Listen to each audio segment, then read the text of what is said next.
Hello world, my name is Data Mining Mike, and in this episode of the podcast, we are going to cover how to create a film production company. Today's guest is Shaun Springer. Shaun is a local film producer / documentarian, and he works with prestigious production companies such as Netflix, A&E, and the Sci-Fi Channel. He was instrumental in producing the famous series Z Nation, filmed right here in Spokane, Washington. Shaun is a fascinating guest, and this is a very informative podcast. I am highly confident at the end of this period of instruction, you will be able to take what you have learned and apply it to your film production company and grow your brand.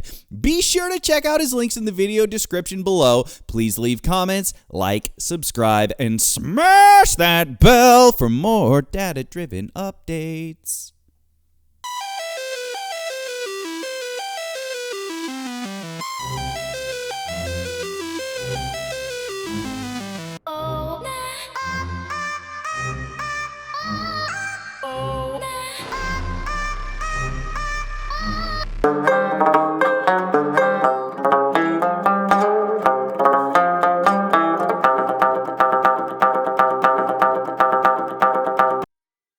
Tell the world about you.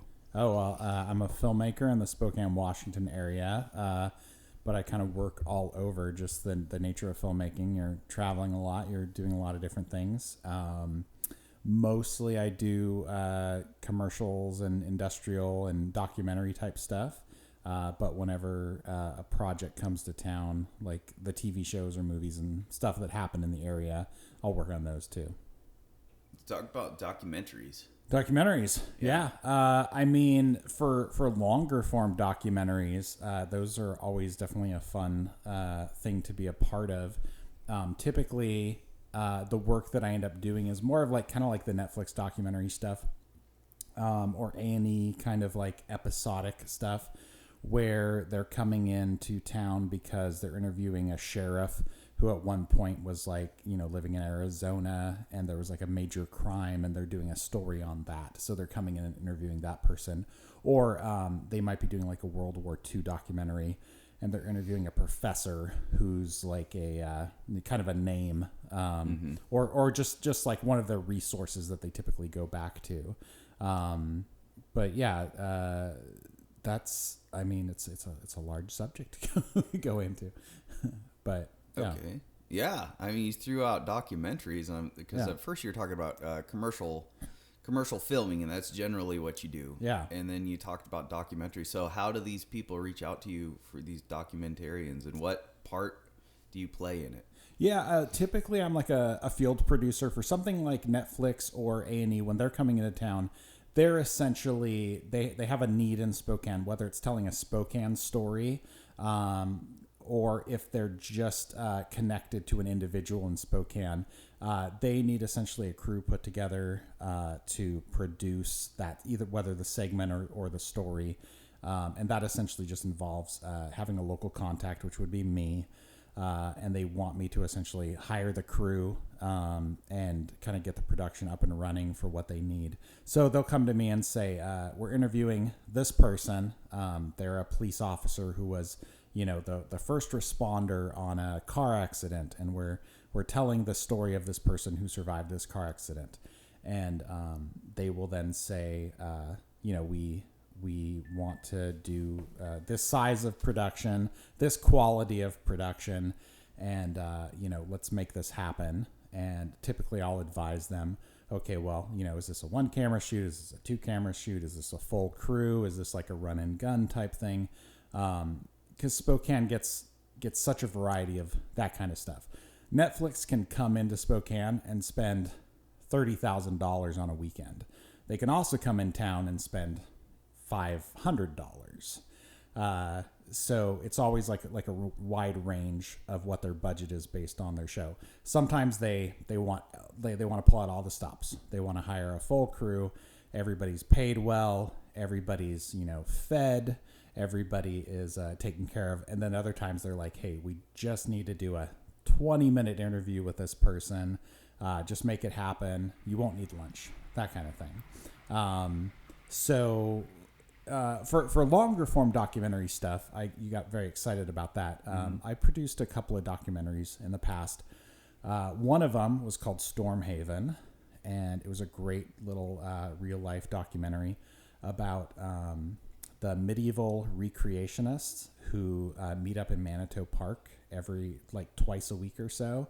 This is almost 10 years ago. The story's still kind of ongoing, but the film was kind of finished about 10 years ago.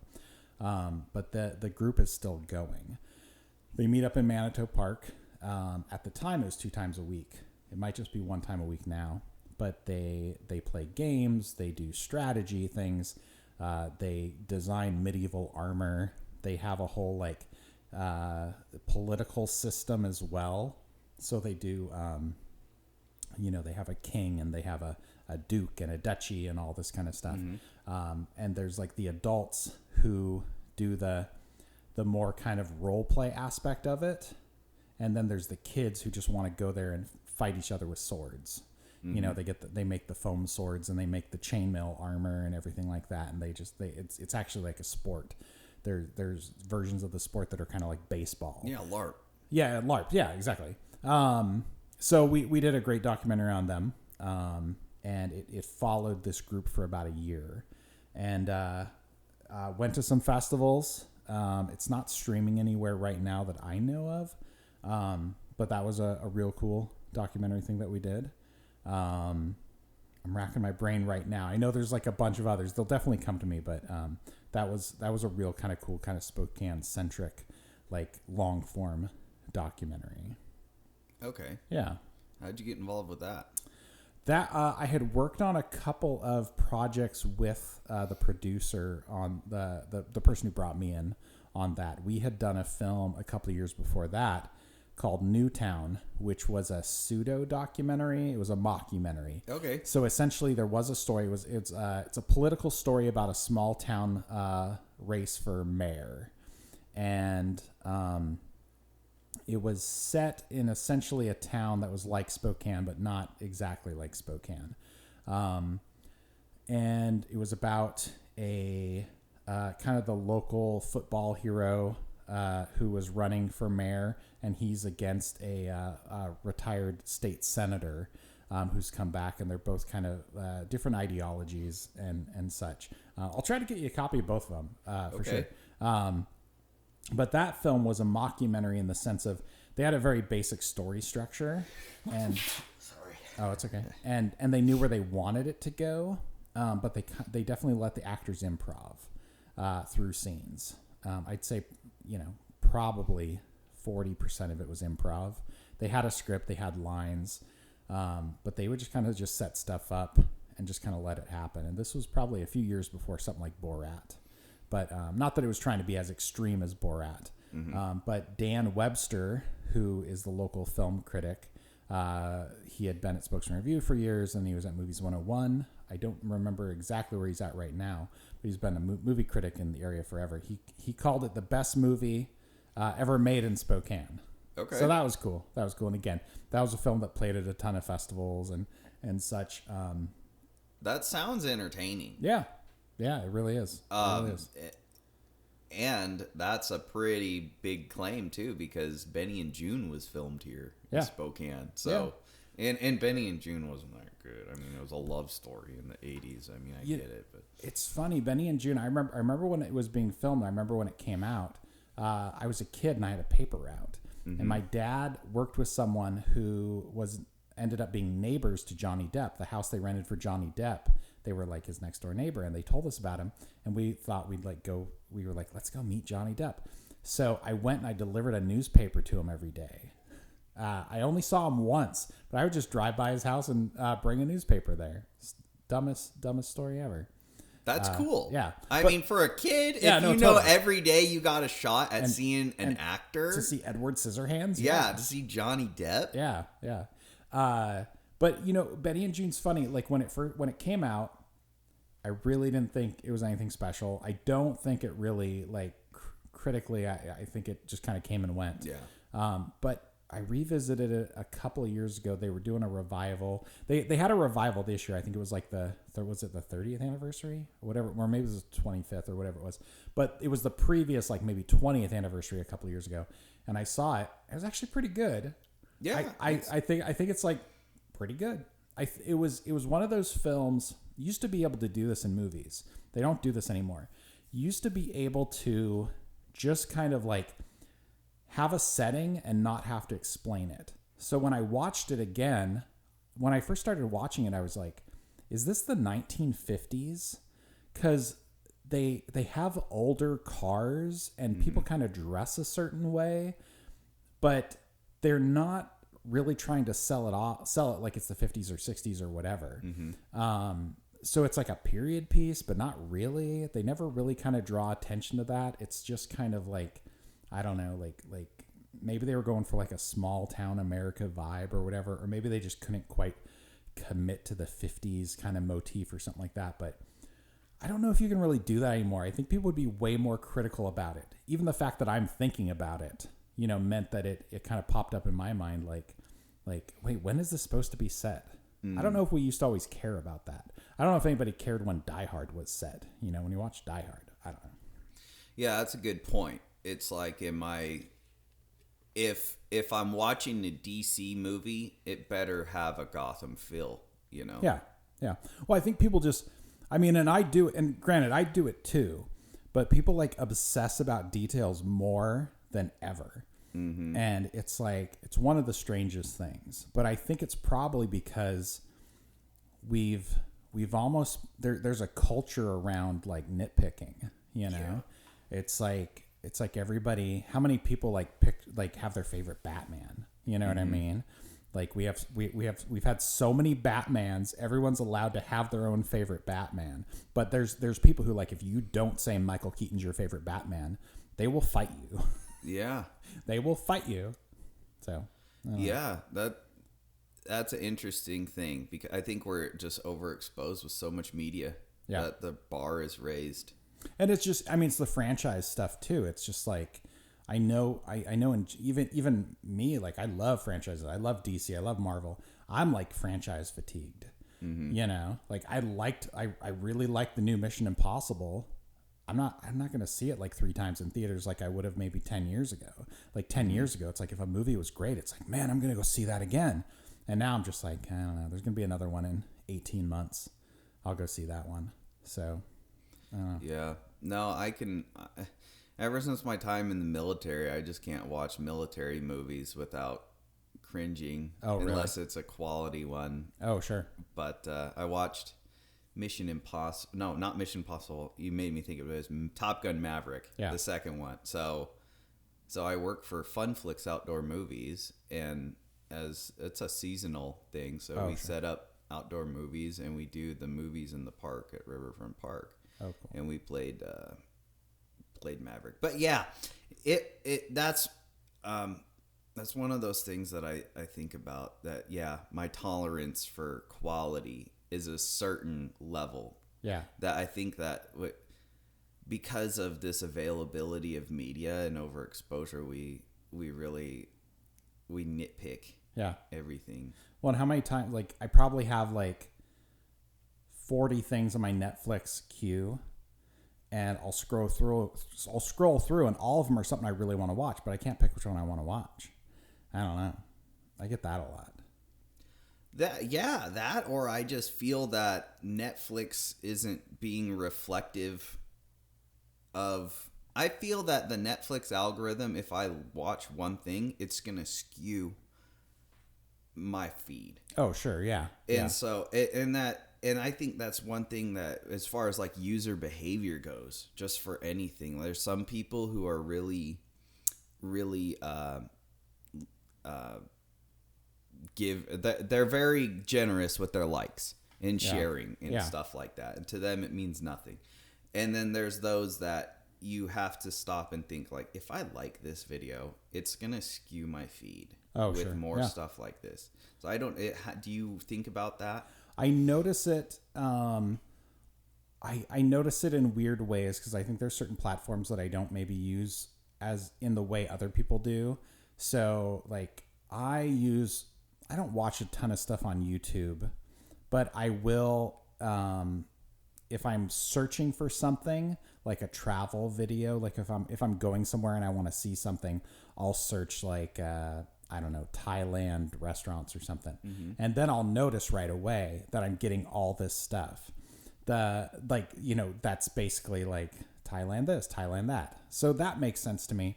But then I started, I watched a couple of those. There's a guy who in Japan who just films himself on trains in Japan. And it's the most satisfying thing ever. He just rides all the trains and does a video every week of him riding a train. And then I notice like all these other people who are copying what he does. It's all like in my feed now. So, and then there's a guy in Canada who does it, who rides all the trains in Canada, and they're just pushing these videos to me all the time. And it's like, man, like I just want to watch the one guy's channel. So I definitely see that on a certain level of like, I think they're definitely trying to, YouTube is very much trying to engage me as much as possible. But I think since I don't give them that much of an algorithm, they don't really know what to give me. I think it's similar with Spotify. I listen to more podcasts than anything else, like if I'm driving around. But if I do listen to music, I'll just kind of search for like one specific song, and then they'll make like a my soundtrack playlist for me, and it's god awful terrible. And I think it just has to be based off of like, I wanted to listen to a Taylor Swift song and like a Queen song at some point, and they're just like, what are the intersections of Taylor Swift and Queen? And I can tell you, it's all horrible. Yeah. It's all horrible. So I feel like maybe they're desperately trying to find what I want. But on the flip side, I mean, maybe the one thing I watch more than other services is HBO Max. And I always feel like I'm taken care of there. I feel like all their suggestions are good. Everything they suggest to me is great. Why do you like HBO, or what's your reason for HBO? I mean, it was probably just an intersection of, there was a handful of shows that they had that I wanted to watch. And I watch movies more than TV shows. I don't really want to commit to 12 45-minute episodes or whatever it is, or so I'm more excited about watching like a 2-hour movie than whatever the next Netflix series is going to be. So I just feel like maybe they're a little more curated for movies versus shows, although obviously HBO has great shows. I just tend to probably if I'm going to sit down to watch something, it's going to be a movie. Yeah. So how do you see the world of entertainment giants? Like, who do you think are the biggest players? Who owns who, and who's going to be gobbled up by who? I mean, really, the only people left now are Disney, Paramount, Universal, and Warner Brothers. They own everybody. That's all. I don't know. I don't know who gobbles up who. I mean, there's always rumors that Apple wants to acquire one of them, but I don't know if that happens. There's always an option of Warner Brothers. This is just stuff you hear, so I don't even know if any of it's real. But you'll hear things like Warner Brothers is going to liquidate, and like different companies would buy their stuff. I don't think that'll ever happen, but I don't know if there's a world where because there's such big conglomerates. I mean, Disney itself is like owned by like some other big entity, like I think I don't know specifics, but I'm sure like Johnson & Johnson's like owns one of these companies, I think I can see a world where Universal or Paramount get bought up by somebody else, but I don't know what gets necessarily gobbled up next. I think the main thing, I think there's something's going to happen in the industry that's going to break them down and make potentially kind of smaller things. I know that never happens, but I think they're getting they always say too big to fail, but especially with like the strike happening now, there's a writers and actors strike. There's a world where these entities have to, at a certain point, start making less or start making their money differently, because they're at a model where the only way they can grow is to take from the people that are making them grow. If you look at just like the basic kind of studio model, a studio is owned. Let's just say Netflix. They has 250 million subscribers. Whatever that number is, it probably bumps between 10 million depending on the year. They're not going to get 400 million. So the only way they can grow is by raising their prices, which they do every year, or cutting out the bottom line, or cutting somewhere. And where they're cutting is salaries. So the only way they can show profitability is to cut the salaries of their employees. And they can do that by eliminating employees, which they have, and they can do that by paying their employees less. At a certain point, as we're seeing with the strikes, the employees are just saying no. They're saying we're not going to be paid less. And I don't know. It's going to be interesting to see what the strike does. There's a kind of a weird feeling like it might just break the industry. Because if you're a Netflix shareholder, you've had it really good for the last 10 years. Your investments have made you a lot of money or a lot of value or a lot of wealth, whatever you want to call it.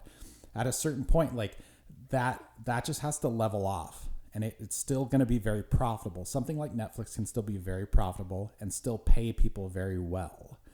But it can't just keep growing by 8% every year.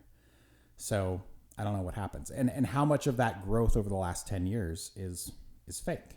You know, they're not transparent with how they make their money. They're not transparent with their profit. So I don't know. I don't know if, and Netflix is just one example. I don't know if people really even know how much these studios make, really. Everybody will talk about Disney. You know, Disney will have $1 billion movie and $1 billion this and that. But nobody ever talks about how many, Mickey Mouse dolls they're selling. That's where the real money comes from. We're jumping all over the place. Yeah. But, it's like just from the entertainment model, something's going to have to be rebuilt in a certain way. Movies are obviously very, very profitable, but we're constantly told that they're not. And we need to I don't know if it's transparency or just the idea of we need to figure out how this is sustainable, because for a long time the studios didn't have the competition like Netflix or even TikTok, and now, or YouTube. I think obviously more people watch YouTube than they do see a movie in theaters. I don't know how studios adapt to that. That's why I asked the question. No, I know. Who do you see? Yeah. I mean, I think we're going to see, I think there's going to be interesting restructures of just the business model in general. I think there's going to be more product continually coming out. I think we're going to see less big giant movies, which is a good thing. I mean, it used to be that 3 movies came out every week and they all did well. And now it's like one big movie comes out and is there for about, 4 weeks, and then it goes to video and you never hear from it again, True. I don't know I don't know if anybody really understands where this business model goes. Yeah. I don't know. That's why I asked. These are interesting times. But we don't know. I mean, I don't really know if I'd be curious to talk to an expert and say, what is YouTube making on advertising revenue? What do they actually make off that? I don't know what, now they're putting ads in Disney Plus, and Netflix has ads now too. I don't know what that ad revenue is. Is it, because Netflix is already making $4 to $5 billion a month. Ads in Disney Plus. Yeah, they've had ads. They've had ads for a while. Yeah, that is desperate. I would think that I buy Disney Plus. It's a different tier though. It's I don't know what the price is, but I think ad free is $11.99, but with ads is $7.99 or $6.99 or whatever it is. But it's funny because you're still paying for it. You're paying less, but you're still paying for it and you're still getting ads. The whole point of streaming was paying for it to not have ads. And now you're like, oh, I'll pay the same price that I did 5 years ago, but now I have ads. So they're getting your subscription, and now they're getting ads on top of that. So Netflix makes $4 or $5 billion a month. And to put that in perspective, I think the entire theatrical film industry, on average, maybe the last 10 years was like $15 million, right? $15 billion a year. So they're making in 1 month a third of what all theatrical distribution makes in a year. But then on top of that, now they're getting ad revenue. So what is that? Is that an extra $1 billion for them? You know, and then they'll come out and say they're operating at a loss, which we know is never true. So, yeah, I've thought about that too. Like, well, first off, I feel that ads really decrease the quality of any production. Sure. And but I thought of Google as a major media player because they own YouTube. Yeah. And 99% of user queries come from Google. Yeah. So where do you see Amazon in it? I mean, from what I always hear is that Amazon makes all their money from what data centers. Yeah. And then after that, it's toilet paper and all that stuff, and the stuff they're selling. And then after that, they're really just doing their streaming stuff just to keep people engaged. Yeah. So if you're watching something on Amazon Prime, you're already in the Amazon browser. So when you're done watching Lord of the Rings, you can then click over and buy something, and you're just in that ecosphere. So I mean, everything's just kind of being in that ecosphere, and Google's the same way. It's like if you're in Google, you're just there. You're at YouTube. It's your search engine. It's your email. A friend of mine said, just a funny story. My friend was sending me an email. He said, "Oh, it should be in your email," and I said, "Oh, I don't have it." And he's like, "Well, I sent it to you." And I said, "I don't have it." He said, "Well, yeah, I sent it. It's such and such at gmail.com." And I said, "I don't have a Gmail account. I've never used Gmail." He's like, "Well, I sent it to your Gmail." And I said, "I don't have a Gmail." But I realized that at some point when Google bought YouTube, they just generated a Gmail account for me. They do. So I have it. And when my friends start typing my name into it, it just autocorrects. They've never sent me an email to that Gmail address, but it just autocorrects. The system just knows that that's who I am. Yeah. And I went to that Gmail address. I didn't even have to put in a password because I was already logged into YouTube. I went there and I had 4 years or whatever, I don't know, maybe 10 years of emails I never even looked at. And there's people who had sent me emails that I know they never even thought to check. So I think it's just being in their ecosphere, because the longer they have you, the better. And I think we talked about this one time when we first met. I was telling you how much I hate Google. And I don't hate it. Obviously, I understand they provide a service. I don't hate just a random entity. But I think Google is so useless because anytime I try to search for something, the entire first 2 pages are ads. I can search for I was trying to find Walker's Furniture. It's a Spokane local furniture store. I don't know if they're a chain in the area or not, but as far as I know, they have one location. The entire first page was ads, was paid SEO ads or whatever they're called. So the first hit was Spokane Furniture, and it clicks to another company. The second one was find furniture in Spokane. It clicks to some other company that paid to be the click whenever someone searched for Walker's Furniture. The third click was Walker's Furniture Northwest and other area furniture stores. And when you click on that, it's a competitor for Walker's Furniture. So there's results that say Walker's Furniture that aren't actually Walker's Furniture. And this is becoming a good advertisement for Walker's Furniture. And then I had to go to the bottom of the second page of results before I actually got a link to Walker's Furniture, their actual website.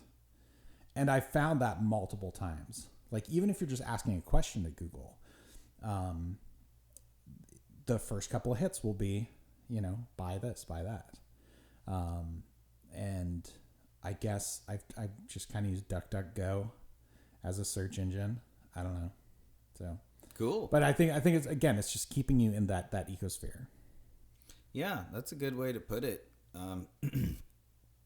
With the world of when you go to a search engine and you type in something like how it serves it to you, and the ads are annoying. I find myself, if I see sponsored, I automatically just scroll down. It used to be easier to see. The sponsored thing used to be easier. There's still a different look to the result, but it's not as prominent as it was even 5 years ago. Yeah, so they're just trying to be deceptive. Yeah. And throw it in the top 3 selections. Yeah. And people can weaponize Google too by out-competing others for their own name. Yeah. Well, and even, the other funny thing, when I think about searching for something on Amazon, the first result on Amazon will always be a sponsored post as well. Mm-hmm. And I will search for something that's specific, like let's just say I don't know, I blank sometimes when I get on podcasts like this, but let's say you're just searching for like a keychain or something random. You might be searching for a very specific brand of keychain. The first result will still be might still be that keychain, but it's a sponsored post. Mm-hmm. So I'm guessing that, and then the second result will be the actual link to it. They're both linking to the same thing, but the person who owns that product paid for that sponsored thing to be at the top, even though it would have been at the top anyways. So that's kind of a weird thing. You would expect that the algorithm, if someone wants something, if I go to a store and I want to get Cocoa Puffs, mm-hmm. I'm going to go to the cereal and get Cocoa Puffs. The Cocoa Puffs shouldn't pay just to have their product in the store. Mm-hmm. I don't know. It seems deceptive that if I'm searching for something a little more random, I could see the sponsored post being of value to mm-hmm. the person selling it, but not when the person's searching for a specific thing, because I'm sure they paid for that click, mm-hmm. or they're getting less of a percentage, or they're giving a percentage to Amazon to make that sponsored post. Yeah. When really I just want the thing that I want. Yeah, and I don't reward that behavior. I pass that sponsored post, and it's like, if I'm looking for AutoZone and the first thing that populates is sponsored AutoZone, and I see why people do that. They buy those sponsorships because they feel, it's easier just to throw money than to work to add more of my keywords so I'm more competitive for my own name. Yeah. It's a fast way to try to outrank others when they're directly searching for your keyword. Yeah. But it takes away the quality because I'm not going to click on that sponsor because I don't want to reward that behavior. Yeah. So I go down to where it is. I'll just go AutoZone in my location and find it. Yeah. Yeah. So how did you get your start in the film industry? I mean, I just had an interest in it as a kid. So when I was very young, I would just make little movies with my friends. And then when I was about 13 or 14, I found out that Spokane had a public access television station. And we still do, in a sense. For the last couple of years, it's operated as CMTV. But at the time, for the longest time, it's just been like Channel 14. I think it still is Channel 14. And we found out that you could get the camera rentals, you could get the studio rentals, you could get all that for free. So me and my friends just went to the local, at the time it was Cox Cable. Mm-hmm. Went to the Cox Cable, and they do a little 3-hour seminar where they talk to you about how to use the cameras and everything. And then you can just borrow the cameras whenever you want.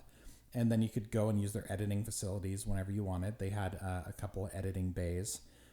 Where you could come in, and at the time it was VHS tapes, and you could they showed you how to use it, and then you just kind of did whatever you wanted to do. They did have you do like a little short film first, so you had to show that you could actually make something and kind of follow through with it, and then they helped you edit it. And then me and my friends, for most of our junior high and high school lives, had a little public access TV show, and it was really the stupidest thing ever. It was basically us just like going around to town and like crashing parties and just going into stores and just being in character and just doing little skits and stuff there with no permission whatsoever. So we would just take our characters to Rosars, or we would just take our characters to Blockbuster Video. Didn't care about any kind of like, logos or any kind of permission or anything like that. We just did it, and just, did that for several years. And I pursued it going to film school in Vancouver, BC. And Vancouver, BC has a very large industry, and I was working up there for about 6 years. And then ultimately, as I was kind of figuring out where to, whatever the next step was, it was kind of a good time to kind of come back and to Spokane to be with family. I had nieces born at the same time. My nephew was growing up. It was just kind of a good time to be back in Spokane because I was traveling for work anyways. And I was trying to kind of figure out whatever the next steps were. And then luckily Spokane had a small but kind of continuous film industry. There was always several films here being produced every year. And then the last decade or so, there's been several TV shows that have filmed here as well. Yeah, Spokane, I feel that is kind of like a destination for people to want to get some sort of footage. Yeah. And I think what you find is any large city will have some sort of film presence. Especially in Spokane, there were some production entities that had set up in Spokane many years ago, and definitely were very welcoming to film productions. So that helped too. But if you go to any major city, they've probably had a film shot there, and they've probably had many films shot there over the years. If you just go to Boise, they've probably had a film shot there every year, every other year, for the last 20 years or whatever. Mm-hmm. Yeah. But I think people are always a little surprised. But I know in the last 10 years, since the TV show Z Nation happened, I think people are a lot more aware of it. Because Z Nation was something that was a much higher profile. It was a big, giant success. I don't know why it was. I didn't think it was that great relative to The Walking Dead, but that's what everybody talked about. It was filmed up here in Spokane-ish. It was a very different thing. I think its legacy is that it really was kind of its own thing. It was a zombie comedy, but it was also like it was a mix of genres. Like any show, it's not for everybody. Yeah. There's definitely episodes I can watch that I love, and there's definitely episodes that I never watched.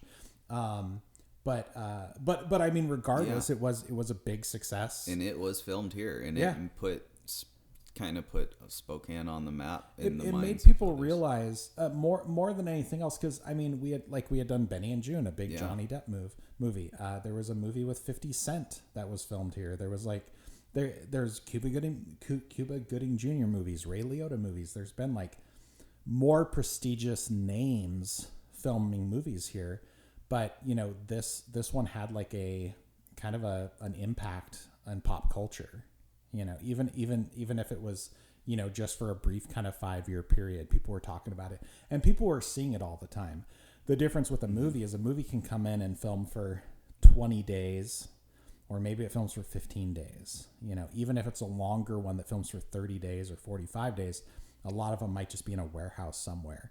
Z Nation was outside on the streets all the time with 50 zombies. So if you're just set up on a corner somewhere filming Ray Liotta walking down the street, people can miss that. But if you're downtown with 50 zombies coming down First Avenue, nobody's gonna miss that. Yeah. So I think that's part of it. And also, zombies are fun. I think people always love zombies. I think people love horror. People love weird stuff. I think there's many reasons why it was a beloved TV show, and I think there's a lot of reasons why people in Spokane kind of liked it too, because it really embraced the different neighborhoods. What happens in the films is they'll shoot a film in Spokane, but they'll try to make it look like it's Chicago or something like that, or whatever it is. Z Nation really kind of embraced Spokane so much that the third season actually is set in Spokane, Washington. They call out Spokane. They visit Spokane areas. They're like the bad guy is literally setting up his base in Spokane. And they probably say the word Spokane like 20 times every episode. They're like, we got to get to Spokane. Like that kind of thing. That just had never happened before. That's true. And you know what? You gave me a better appreciation for Z Nation now. Yeah. It was just something I would watch my, kids watch, and I'd sit down and they liked it, and I was like, whatever. It also came off of, it was at the time where The Walking Dead was the biggest thing ever. Yeah, and The I was Walking obsessed Dead with was that. this template. We had always had these like kind of serious, dire zombie movies. And Walking Dead was like as dire as you can imagine, and it was great and it's fantastic, and in every sense of the word, it's better. It has more money. It's better produced. Like that's understood. But Z Nation was trying to be its own thing. They embrace the silliness. If they had like a guest star come on to it, it was always some silly kind of guest star, and it was always some kind of silly story. And that's genuinely who the people behind the show were. They weren't trying to. There was no formula that said, "Let's beat Walking Dead." There was no formula saying, "Let's be the counter programming of Walking Dead." It was just, we're just going to be this show. And that's what it was. I think it was probably more genuine than The Walking Dead, because I think even The Walking Dead they had this template of the comics, and they wanted to stick to that to a certain extent. Yeah. Yeah. That's cool. Yeah. I just didn't realize Z Nation was as big as what I thought it was in my head. Well, I mean, and then they did a spin-off, Black Summer on Netflix. It was so popular that Netflix did a 2-season spin-off of it. That ended up not being filmed in Spokane because they couldn't. They scheduling wise, it got pushed a couple of times for a couple of season 4 of Z Nation and Black Summer got pushed a couple of times that they overlapped, so they had to film it in Calgary. Which the same crew that did Black Summer did The Last of Us. Which is kind of fun. Yeah. That's cool. That's cool how if you can collaborate and get people together to make a production, how everybody takes like pride in it and just trying to promote it themselves. Sure. Yeah. And it makes sense the more people that saw a movie getting filmed just as a passerby in Spokane, that they would have an emotional affinity to try to get that promoted. Yeah. I mean, it's kind of like everybody's favorite sports team is the one closest to them, True. I don't know. Like there's that sports team mentality of, or like how your next door neighbor growing up was your best friend. Like there's definitely some proximity to that.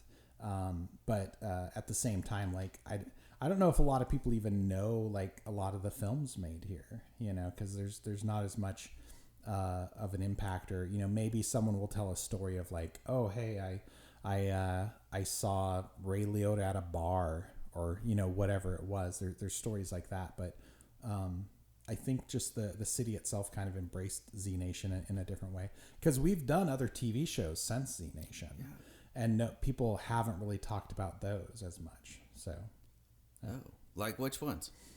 There's a TV show called Going Home. Okay. It is the best way to describe it is it's kind of a procedural medical drama that takes place in a hospice center. Okay. So, kind of like typical kind of like doctors, medical drama.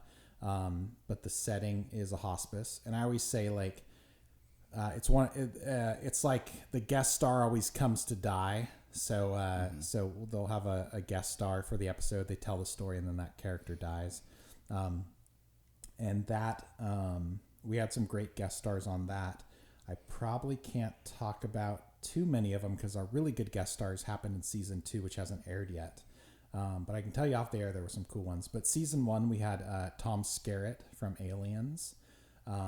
We had I don't want to mix people up. We had Charisma Carpenter from Buffy the Vampire Slayer. She was a reoccurring character in season 1.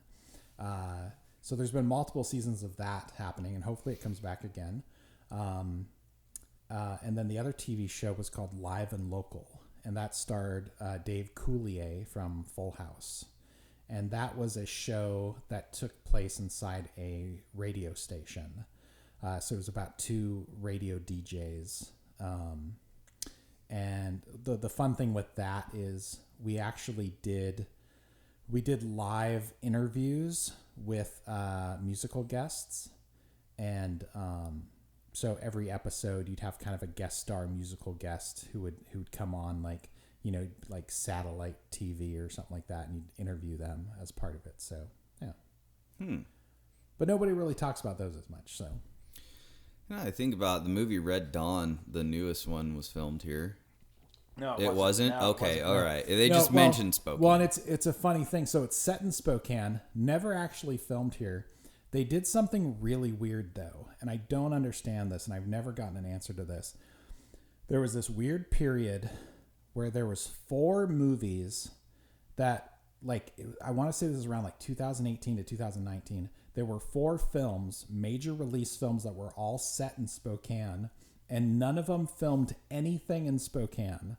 Red Dawn was the biggest one, because the whole story of it is Seattle's already fallen, so the next big city over is Spokane, so this is where the battle has to happen. But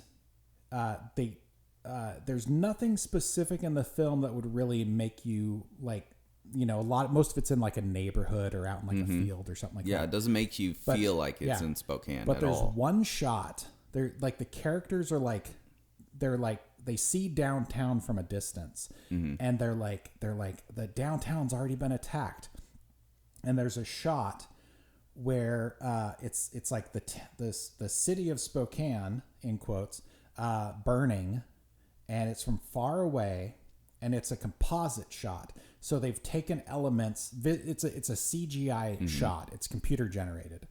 But it's not actually Spokane. Yeah. So someone decided to say there's Spokane, but then not show an image of Spokane. Like, I don't know what the logistics of that are, because I'm sure they could have literally, like, they're already putting elements together. They could have just bought a photo off Shutterstock or something like that of Spokane and used that.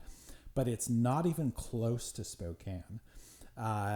There was another film, another big release was the third Ring movie called Rings. It's very confusing because they had Ring 2, then Rings. That's set in Spokane. The entire film's set in Spokane at Eastern Washington University, but they never call it, I don't think they call it out as Eastern Washington University, but they never tried to do anything here. I think they have like a road sign of like I-90 or something in it. I think that's all they did. There was another Paul Rudd comedy that the characters like either start in Spokane or it's like a road trip movie, but where they pass through Spokane, but like a third of the movie set in Spokane. And then there was a fourth one that I'm blanking on right now, but there was a weird period where suddenly Spokane was in all these movies for whatever reason. So maybe they're just trying to make it the Springfield of America. Yeah. I mean, I think the reality, you know, I think Spokane has this like mentality of, oh, we're like the little step kid to Seattle. Seattle's ugly cousin. Yeah, exactly. Yeah. But I think that's probably what any second biggest city in the state feels like. I don't know if you're in Beaverton, you know, maybe you feel like Portland's like overshadowing you, but I don't actually know what the second biggest like city in Oregon is, but obviously Portland's number 1, but I don't know if you're Eugene, do you hate Portland or whatever? But I'm sure that happens all the time.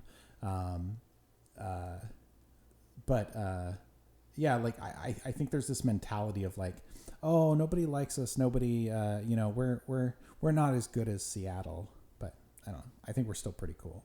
I think there's a cool Spokane vibe that's always kind of existed, and it's definitely its own thing. Yeah, I feel that like it's a lazy city, like relative to other big cities. Once, you know, midnight hits, it's shut down. Everybody goes to sleep. I mean, I go run the Centennial Trail at 2 a.m. and not hear anything. Oh, sure, yeah. Yeah. Yeah. But it is a peaceful city in that aspect. And when you were talking, it made me think of the most interactive documentary I've actually experienced, and that was recently. It was a documentary called Seattle is Dying. Oh. And what you do, and it's crazy because you listen to it and they say, follow us on our Facebook page. Yeah. So you can see what's happening in real time. And Yeah. Seattle is dying. And then you go down, and though their documentary was from 2 years ago, you see what's currently happening on their Facebook page as you hear them talking, and you continue to scroll. So you're being interactive with their Facebook page. Yeah. It's kind of cool. That was a cool thing. Yeah. Yeah. It's definitely, I mean, that definitely made a big splash. It was, not to get political or anything like that, but it was definitely a very effective piece of propaganda. Mm-hmm. Yeah, very effective. And the people who did that did a curing Spokane video. And there's a, I don't know if you've looked into that. I didn't hear of that. Curing Probably Spokane. Probably shouldn't shout them out. It's kind of they don't need any more views than they get. But, all right. But there's a whole thing like that too. It's very politically pushed, and there are problems. Obviously, there's problems, and I don't want to sweep the whole idea under the rug. I think anything like that is powerful as a tool to look at problems that we have in society, and if it's there, we should look to fix it, and ideally come together and find the right way to fix it and stuff. Or whether I feel like, or other people might feel like it's propaganda or not, they made a great, like you said, a great website, great way to kind of keep involved with that kind of campaign.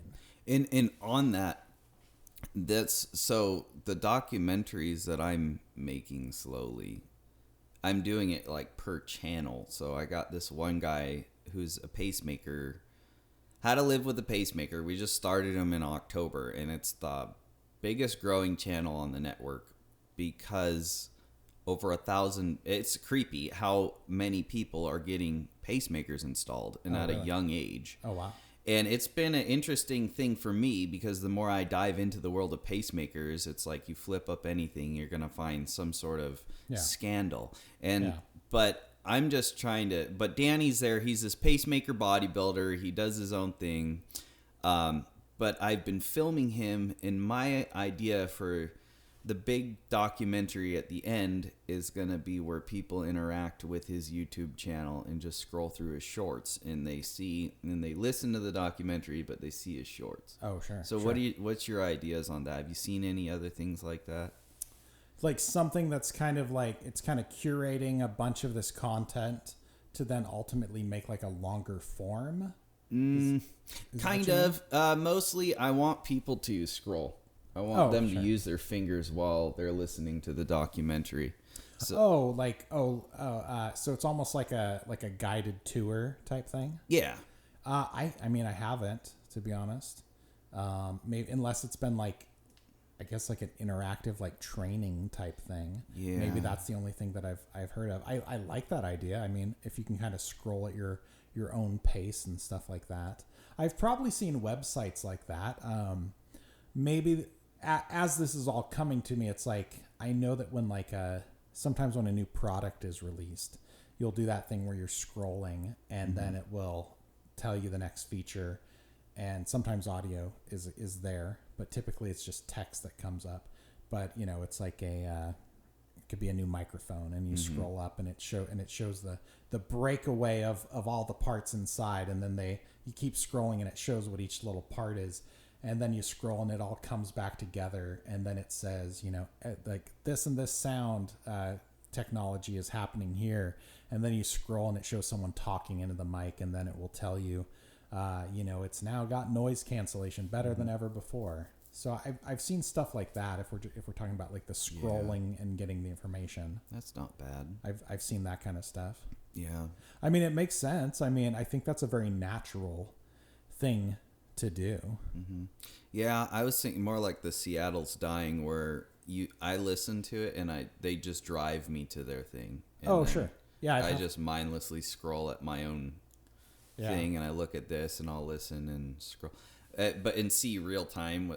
That's just something that I think I'm gonna try to do one day. But So, what other documentaries have you been working on? There's been a lot of short subject stuff. There was a great thing for A&E channel that was and I don't know how much I should say about this stuff, but Okay. no, this is something that had already been out, but A&E had done one of their like exploration.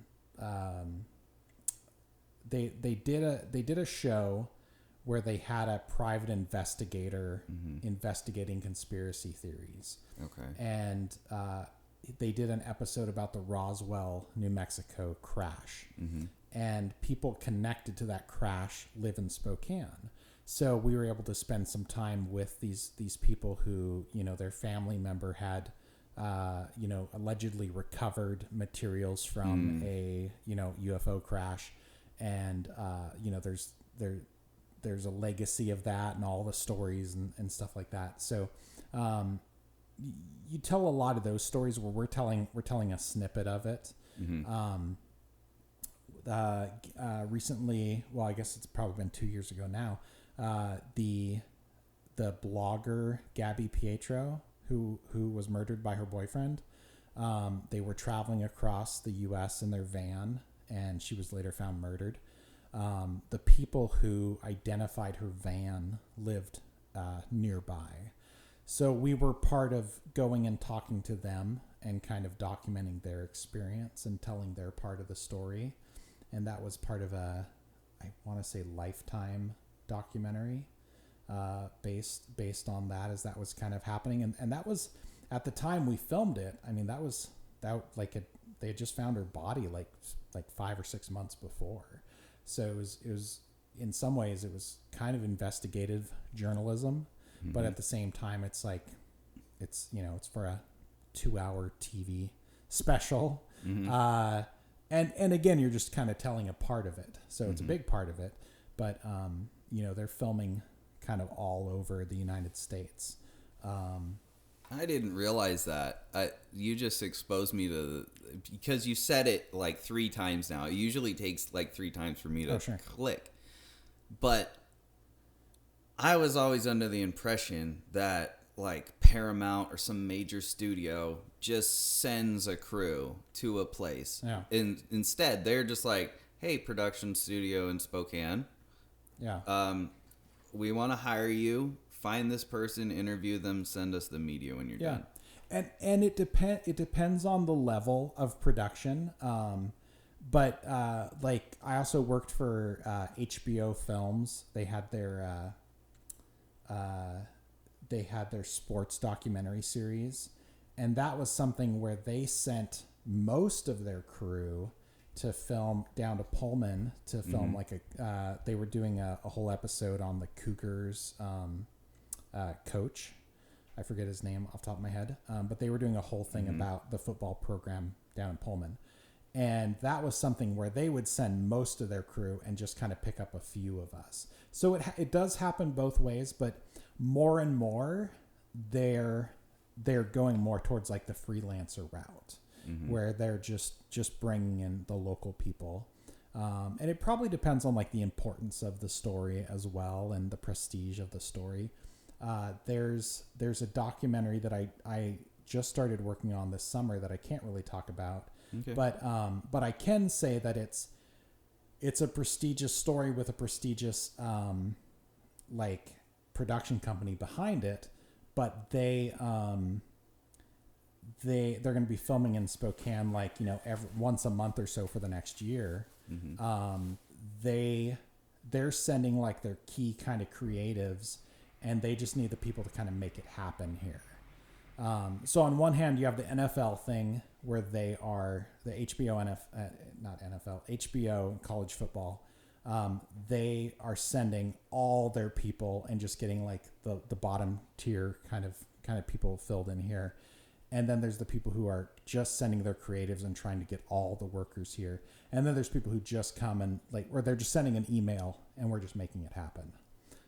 So I would say 60% of it is we get an email and we just make it happen.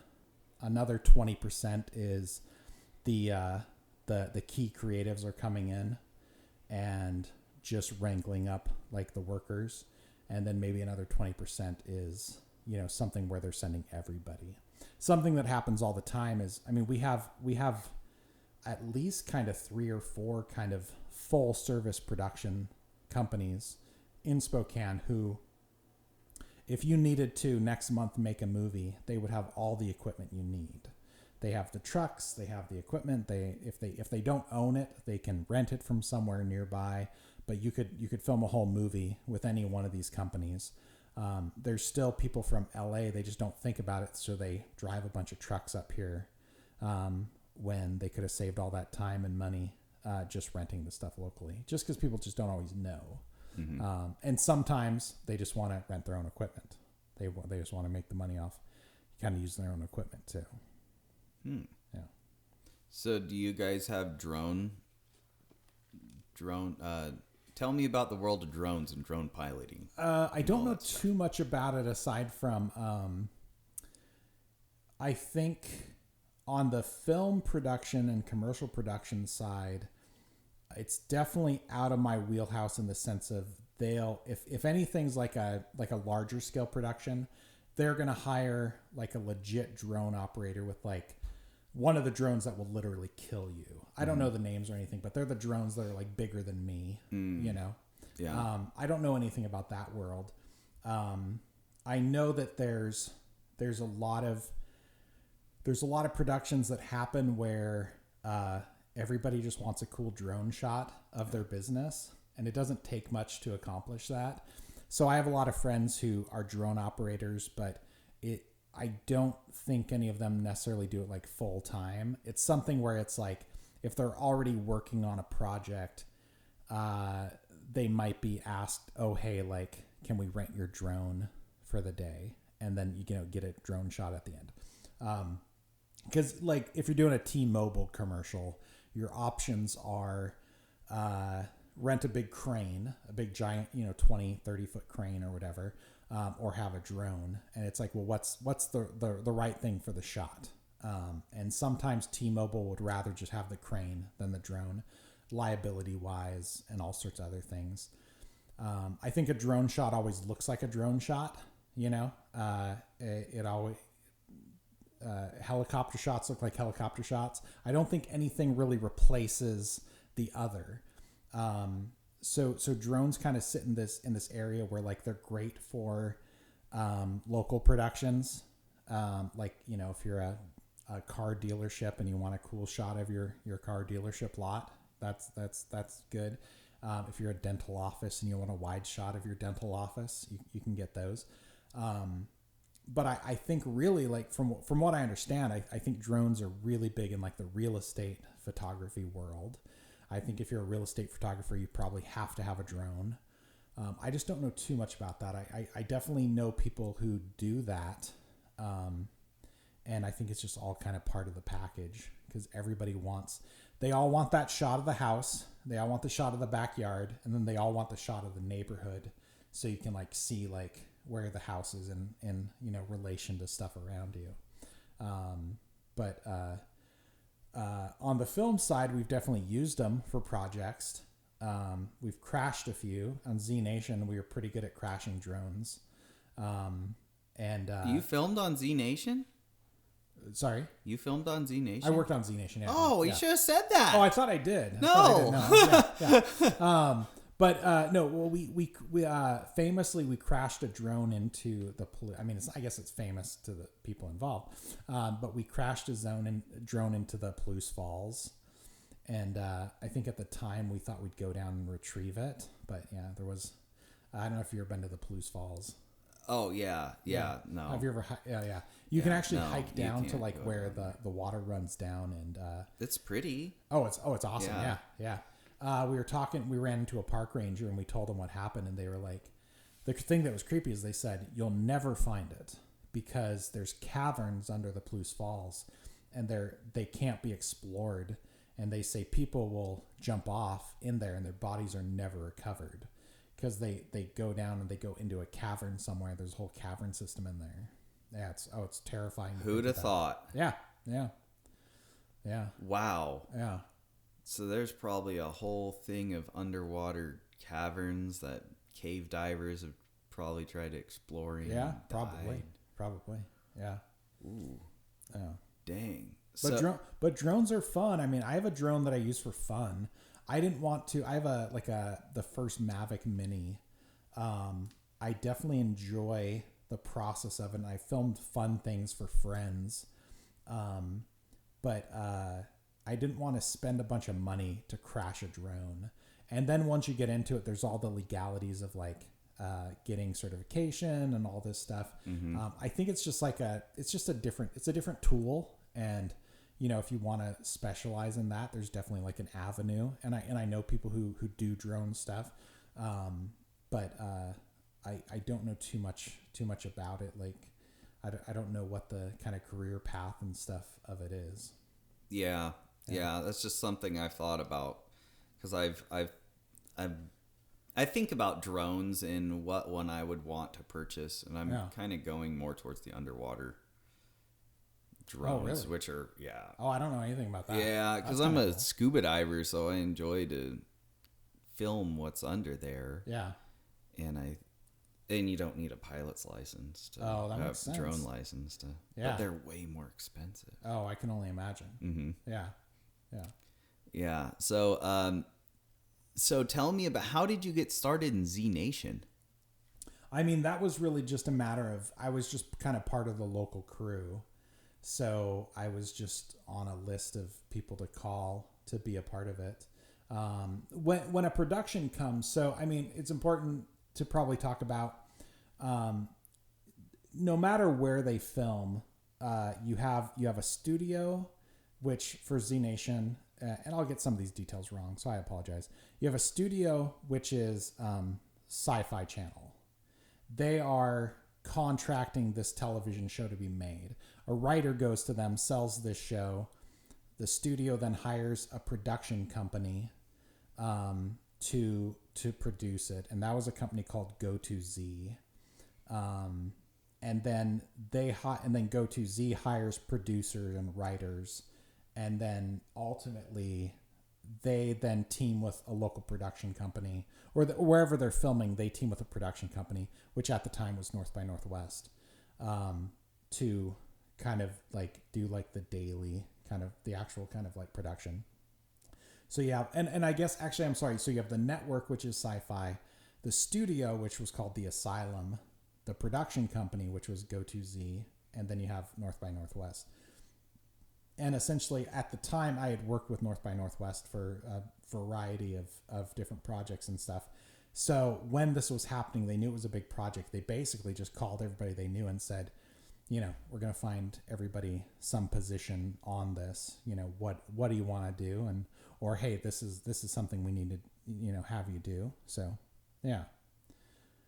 Dang. It's all who you know. I mean, it's really no different than if I don't know, like if you work anywhere, people, or if you had worked somewhere and somebody is, if you're opening a grocery store, the first person the manager is going to do is think about the person they worked with in the past. They're going to hire them.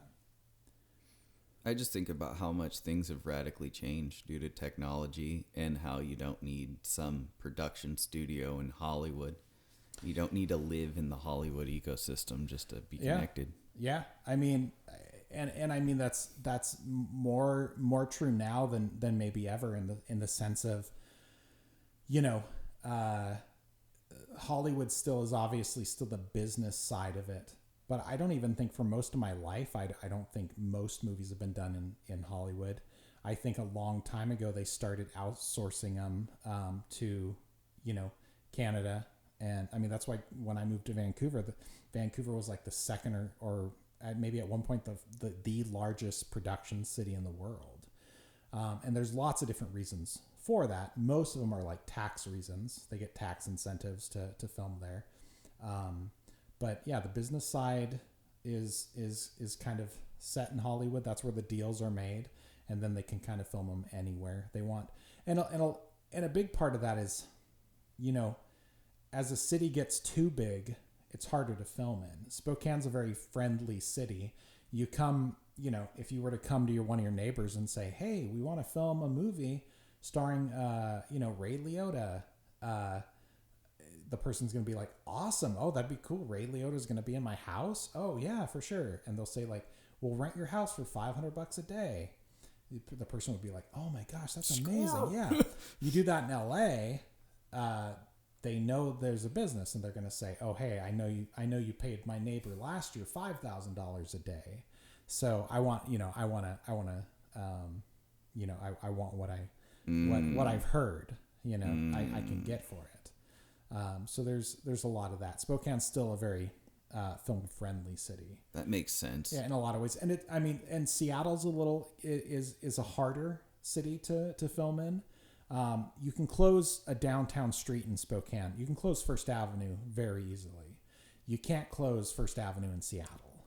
It's a major bus lane. It's right by the 2 or 3 arenas downtown in Seattle. Like, you just can't do it. It's much more expensive. I don't know what the price is, but I'm sure there's certain times of the week Spokane will be like, okay, it's a $30 fee or something like that to shut it down. But I'm sure Seattle is like millions of dollars or whatever it is. Yeah, like I said, it's a lazy city in Spokane. Like if you shut down traffic, you're not disrupting a major artery of traffic. So which is really unique. So this is a good exposure. I didn't realize how much. So this is an exciting job for you.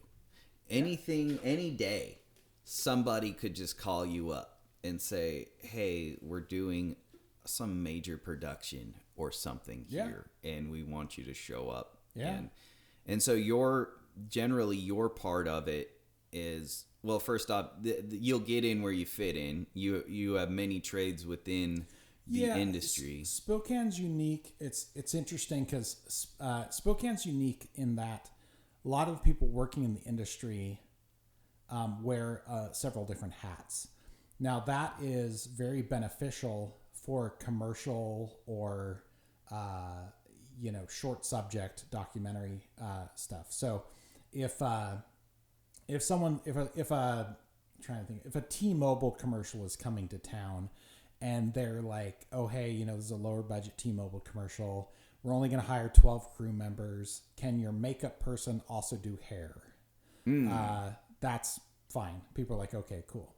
If a bigger production comes in, the hair person is like, no, I don't do makeup and hair. I just do hair. Because they have enough of a job just to do the actor's hair. They can't also be doing their makeup. So wearing the different hats helps at a certain level. But when a bigger production comes in, it's hard for them to have, let's say they have a camera person who isn't as experienced as a camera person because they're also a sound person. So that's the one problem that happens. If you go to LA, someone is just a sound boom operator, the person holding the big mic. Someone's just that. They're not going to be expected on set to help move stuff around at the end of the day. They're not going to be moving extension cords. They're just boom. They're an expert at that. They're the best boom operator, there. That's one of the things Spokane doesn't always have. And not to pick on boom operators. I don't mean it that way, but I mean, you might hire someone who's the boom operator, but their last 10 jobs were something else. And that can be, and we've been told by producers, that can be a little bit of a detriment because the crew isn't, they're kind of the jack of all trades. I forget where your original question started. But I think we were just kind of talking about like just wearing different hats and stuff on set. But there have been certain productions where that is a big benefit. If you're a smaller production, if you're a T-Mobile commercial, it helps if your camera person is really good at set design, because they can be the person who says, oh, hey, like that stuff in the background doesn't look very good. I have more of a producer's mind, but if I'm working on camera, we were filming something recently that was supposed to be set in the 1990s. I was helping out in the camera department, and the first thing I saw when I was looking through the camera was, oh, hey, that dresser in the background is something that's sold at Walmart now with the little cubes. That wouldn't have been in the 1990s. Yeah, no. And no one had thought about it. And I just said we need to, move that out of the way because that's not 1990s. Or that T-shirt design, I see that logo, and that logo isn't a logo we would have had in the 1990s. So there's little things like that. That's where it becomes an asset. Mm-hmm. Yeah. Yeah. So these major production places, they can afford just to hire the best of the best boom operator, camera people, whatever. Yeah. Anyways, okay, that makes sense. It's kind of like, or at least you just want the person who's an expert in it. You want the best person you can get, and you want the person with the most experience. I mean, they're skilled trade jobs. I think that's something that's always lost in the conversation, because I think we think of film and television as like artistic, but it really is. At the end of the day, you're making a product. Mm-hmm. And there's good TV shows and there's bad TV shows. And typically when there's a good TV show, you realize like, oh, the people behind it are actually really good at what they do. I mean, I've watched TV before where it's just really bad. Mm-hmm. And you see where the seams are. And it's not that the people didn't work hard. People have to work just as hard to make something bad as they do to make something good. But the difference is skilled workers like working in their trade.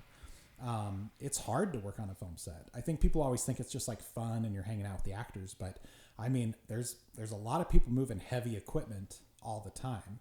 And it can be hot outside and you're standing for, 10 to 12 hours a day. It can be grueling. There's definitely an artistic side to it, but the same way, I mean, if you're making cabinets, if you're working in a warehouse making cabinets, there's an artistic side to that too. I think people look at the industry as a whole a little more artistic than like production based. At the end of the day, you're making a product that's going to be sold. It's a TV show or it's a movie. Someone's selling that as a product, the same way they sell a car. is there a certain season that you feel is more productive in Spokane than others? Yeah, I mean, because of the weather, basically April to October is ideal. Rarely, but it does happen, they want to shoot something in the winter for snow. But the problem with Spokane that's unique that people in Spokane know is you never know from winter to winter what kind of weather you're going to get. Yeah, it's true. Because sometimes, I mean, there's multiple years in Spokane where there's no snow whatsoever. No snow, and then it's just bad. The movie Die Hard 2 was filmed in Spokane. Interesting. But that was a thing where they needed an outside location that had snow, so they were watching like 3 cities, and whatever city got the most snow, they were going to go film at. But had we not gotten snow that year, Die Hard would have been filmed in, I don't know, Colorado or whatever. So it's hard because I've had friends who've had projects that were going to be Christmas films, and they've said like, I don't know if we can film it this year because I don't know if we'll get snow or not. You definitely want it to look like snow. Mm-hmm. Fake snow always looks like fake snow. Yeah, it does. You can always tell like when somebody's making a movie and there's like kids playing in the snow. It never looks like snow. It looks like too clean, like real snow looks like kind of muddy and kind of not fun to walk in and stuff like that. But the one thing they've been trying to do a little more is we can film stuff in the winter if it's like indoors. So there's now a studio out in Airway Heights that they built for the last 2 TV shows. So they can do productions year round. And we did do a film there last December. Whereas before there was a film the previous December that was miserable because we were filming in the snow, and it's hard, it's cold, you have the human factor in it. It's hard to get people to perform. It's no fun. It's no fun working in the snow. Yeah, I agree. The other thing that happens, of course, logistically is it takes a while to film movies, obviously. So we were filming this one movie a couple of years ago up on Mount Spokane, the first day they filmed everything, filmed this big fight scene out in the woods. The next day it snowed. Whereas before, we filmed half the fight scene with no snow. The next day there was snow, and we literally had to send people out with flamethrowers and melt all the snow. Yeah. It's crazy. That's like some... There's a famous behind the scenes thing for like, I think it was like the first or second Lord of the Rings movie, where the same thing happened where they had filmed a scene where, do you know the Lord of the Rings movies? I don't know if you're a fan or not. Oh yeah. I don't know if you've Big seen this fan. little, I don't know if you've seen this little bit, but they were filming with Frodo and Samwise and Gollum's supposed to be there. And there's a scene where like Gollum like jumps on Frodo or Samwise and they like fall in this little stream. Well, the first day they filmed there, it was fine. And then the next day, the whole thing was frozen over. And they show them, they like similar to what we did, they literally just had to like get flamethrowers out. And just for the shot, they had to melt all the snow. But then they were filming a scene with them in the water where 20 feet down this way, it's completely frozen. But just where they're filming, they melted all the snow.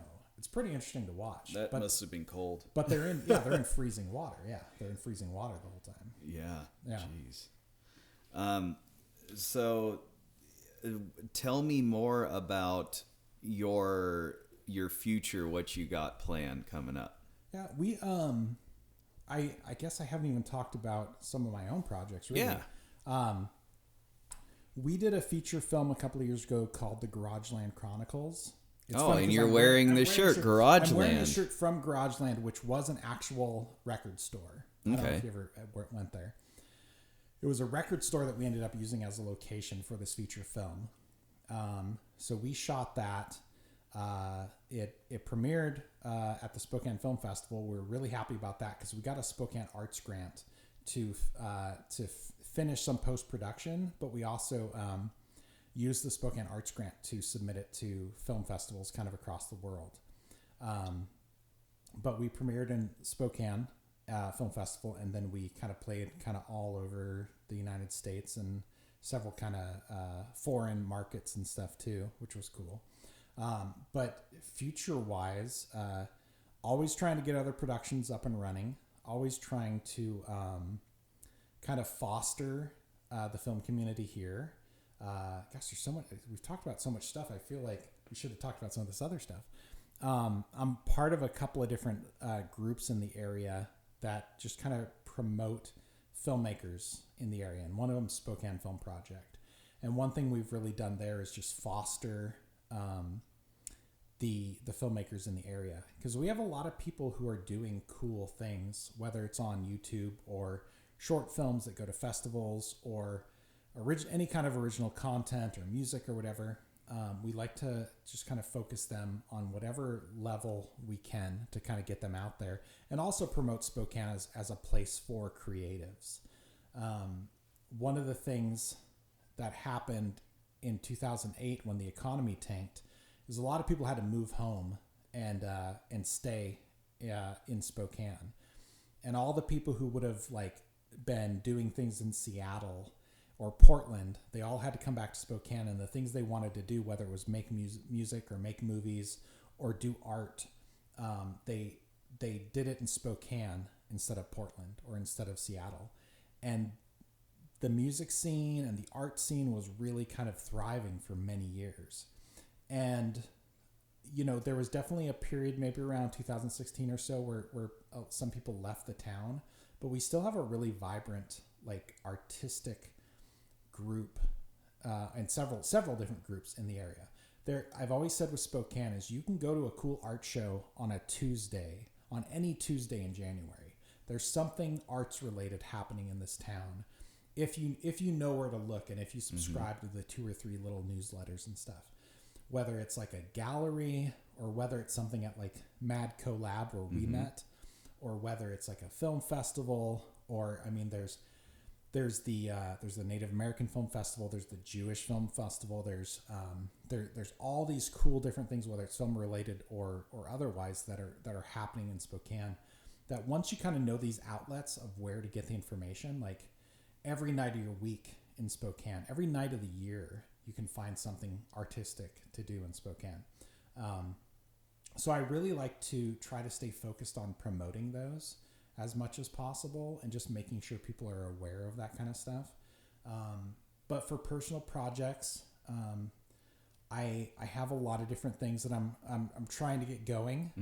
Because of COVID, I think there is a little bit of apathy for creatives.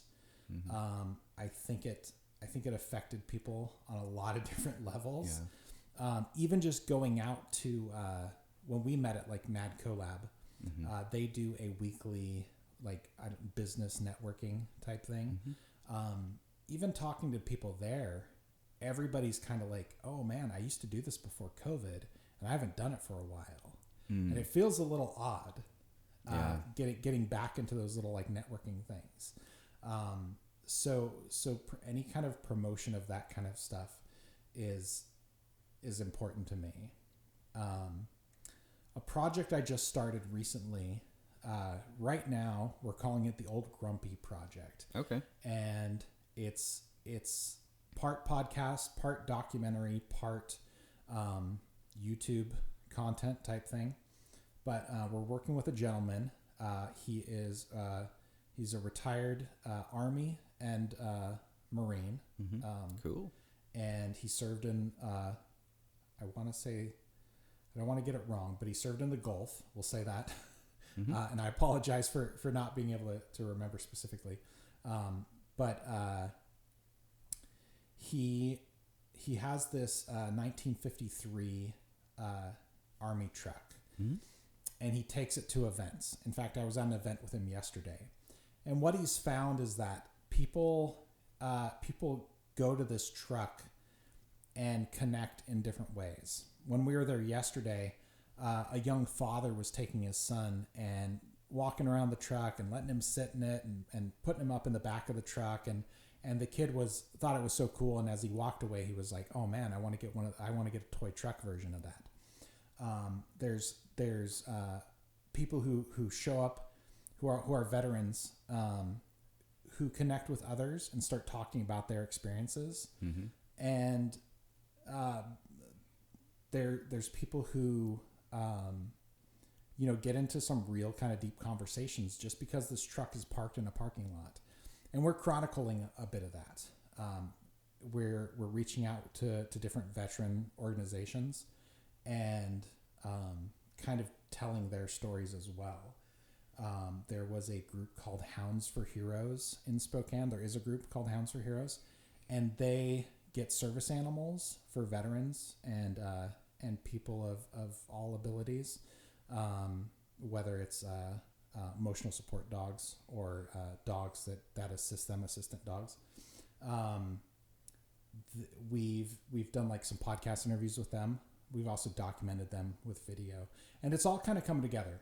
I kind of have an idea on where it might go, but really we're just trying to focus on the power of storytelling and how just a truck can cause so many people to just kind of open up and tell their own stories.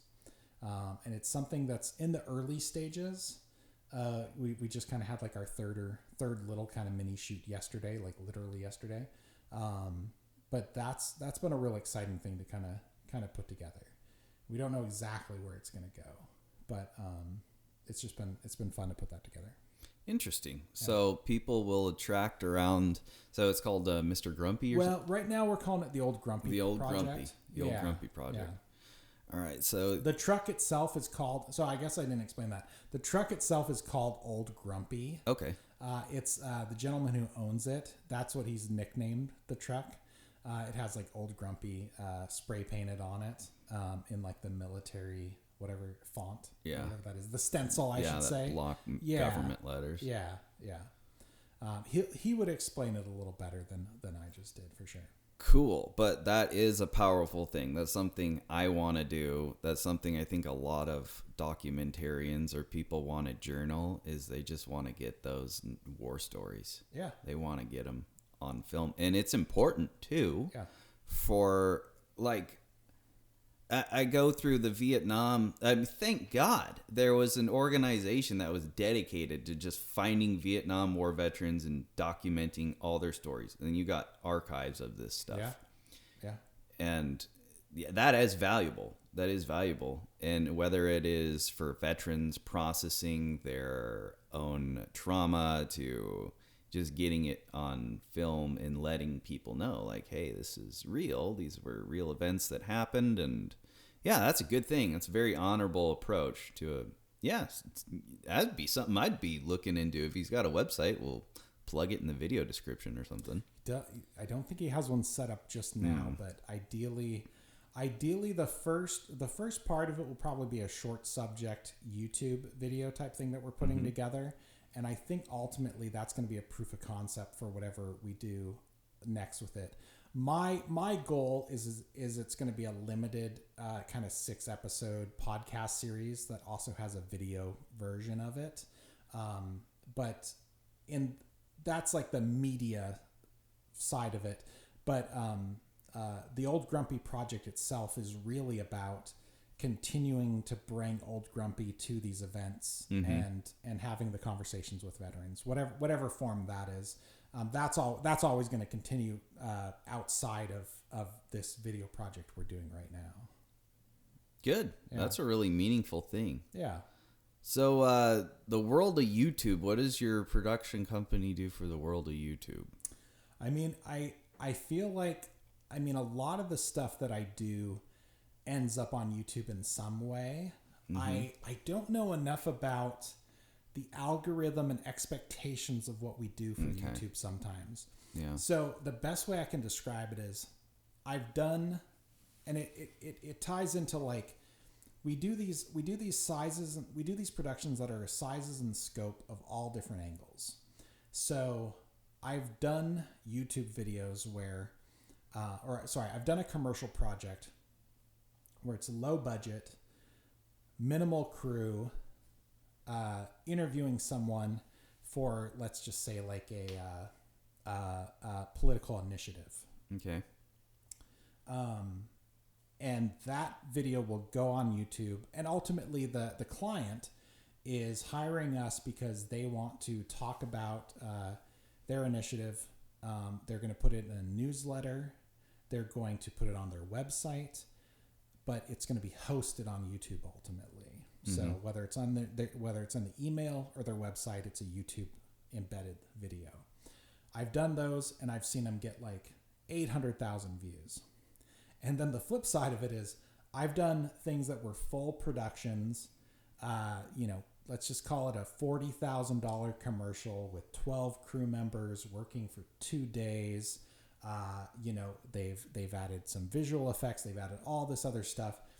And it's still, it might be for like an initiative, or it might be like a medical commercial, or like an informative thing for like a medical organization or a hospital. And the same thing, it's going on a website, it's going in a newsletter, and I've seen those get 75 views.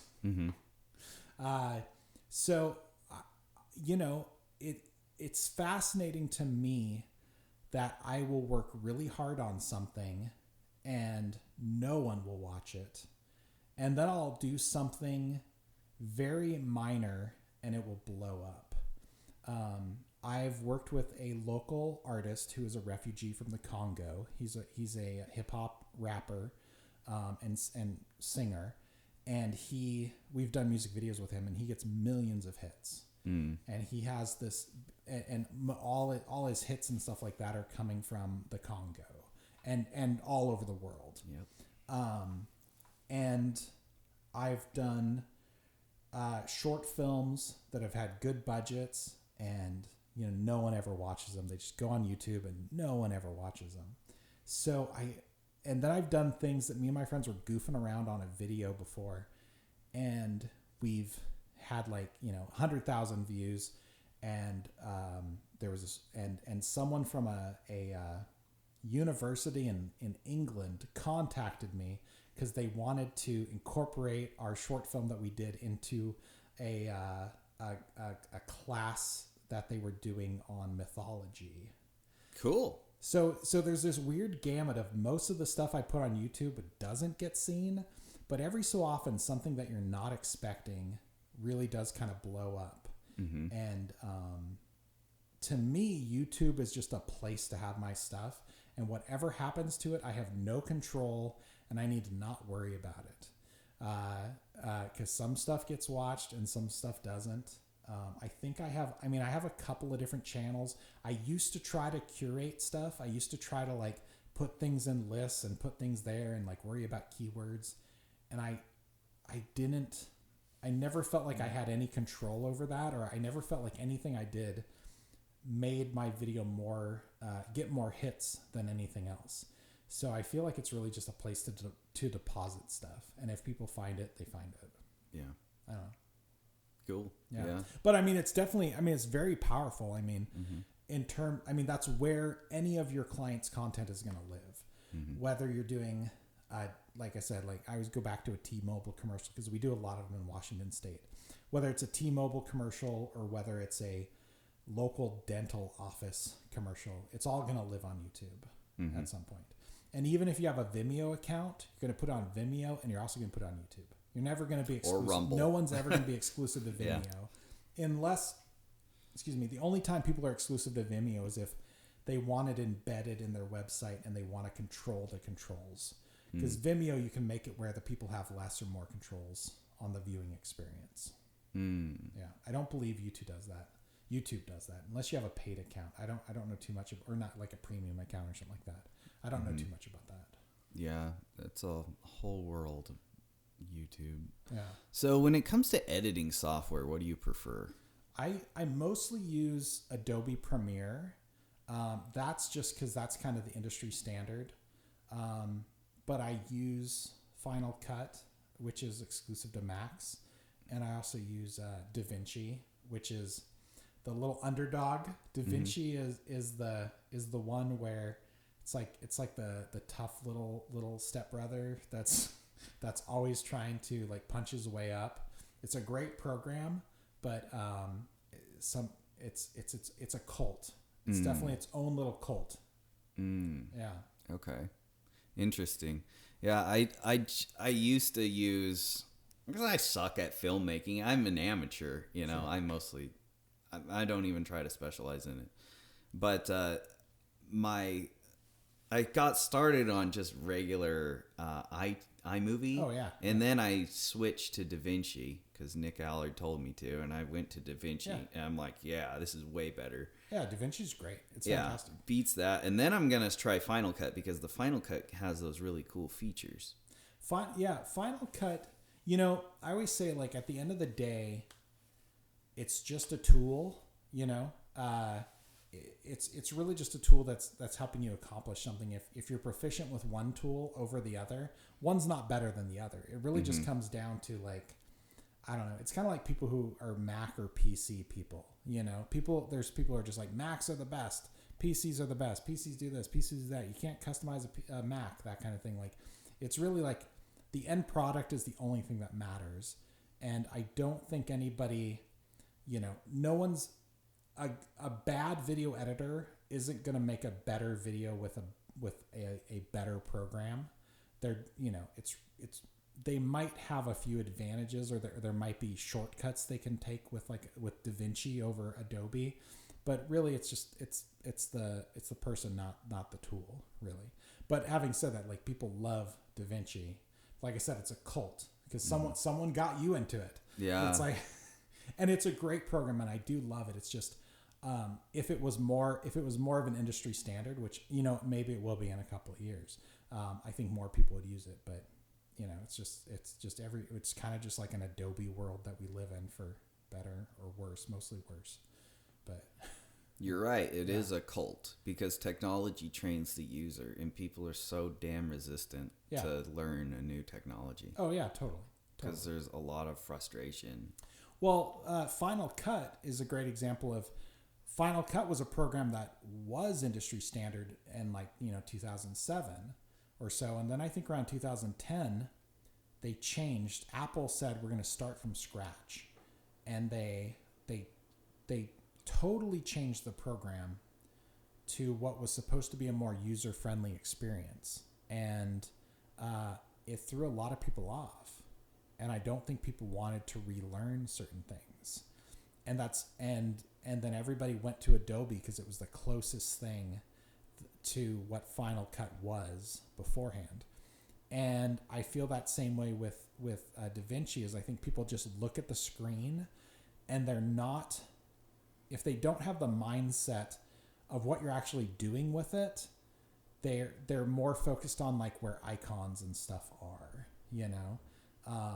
I had used a program. I've edited with, I don't know, 20 or 30 different editing programs over the years.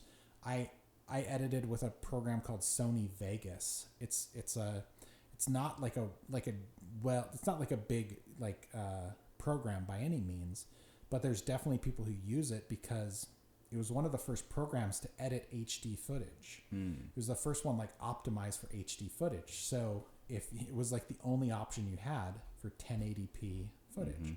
And I just used it for like a year or two. And I was like, this is great. And I'd use the other ones and I would say, you know, like Adobe or whatever it was at the time isn't as good as the Sony Vegas. And slowly people start stealing the ideas and they start changing them over so it's more user friendly. And that's what draws people over time. But I also think it's that ecosphere thing. People want to keep you in that Adobe ecosphere, and typically I hate those. But I think really the only Adobe products I use is Premiere, and I don't get into After Effects or any of that kind of stuff.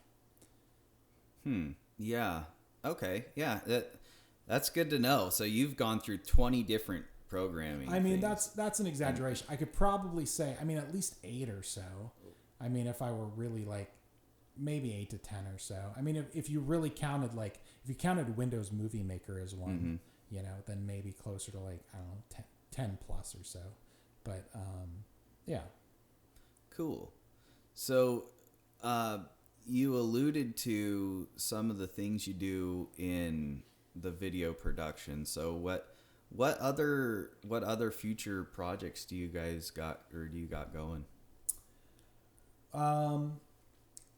Some of the cooler stuff I probably can't say. I know that's always the silliest thing to say.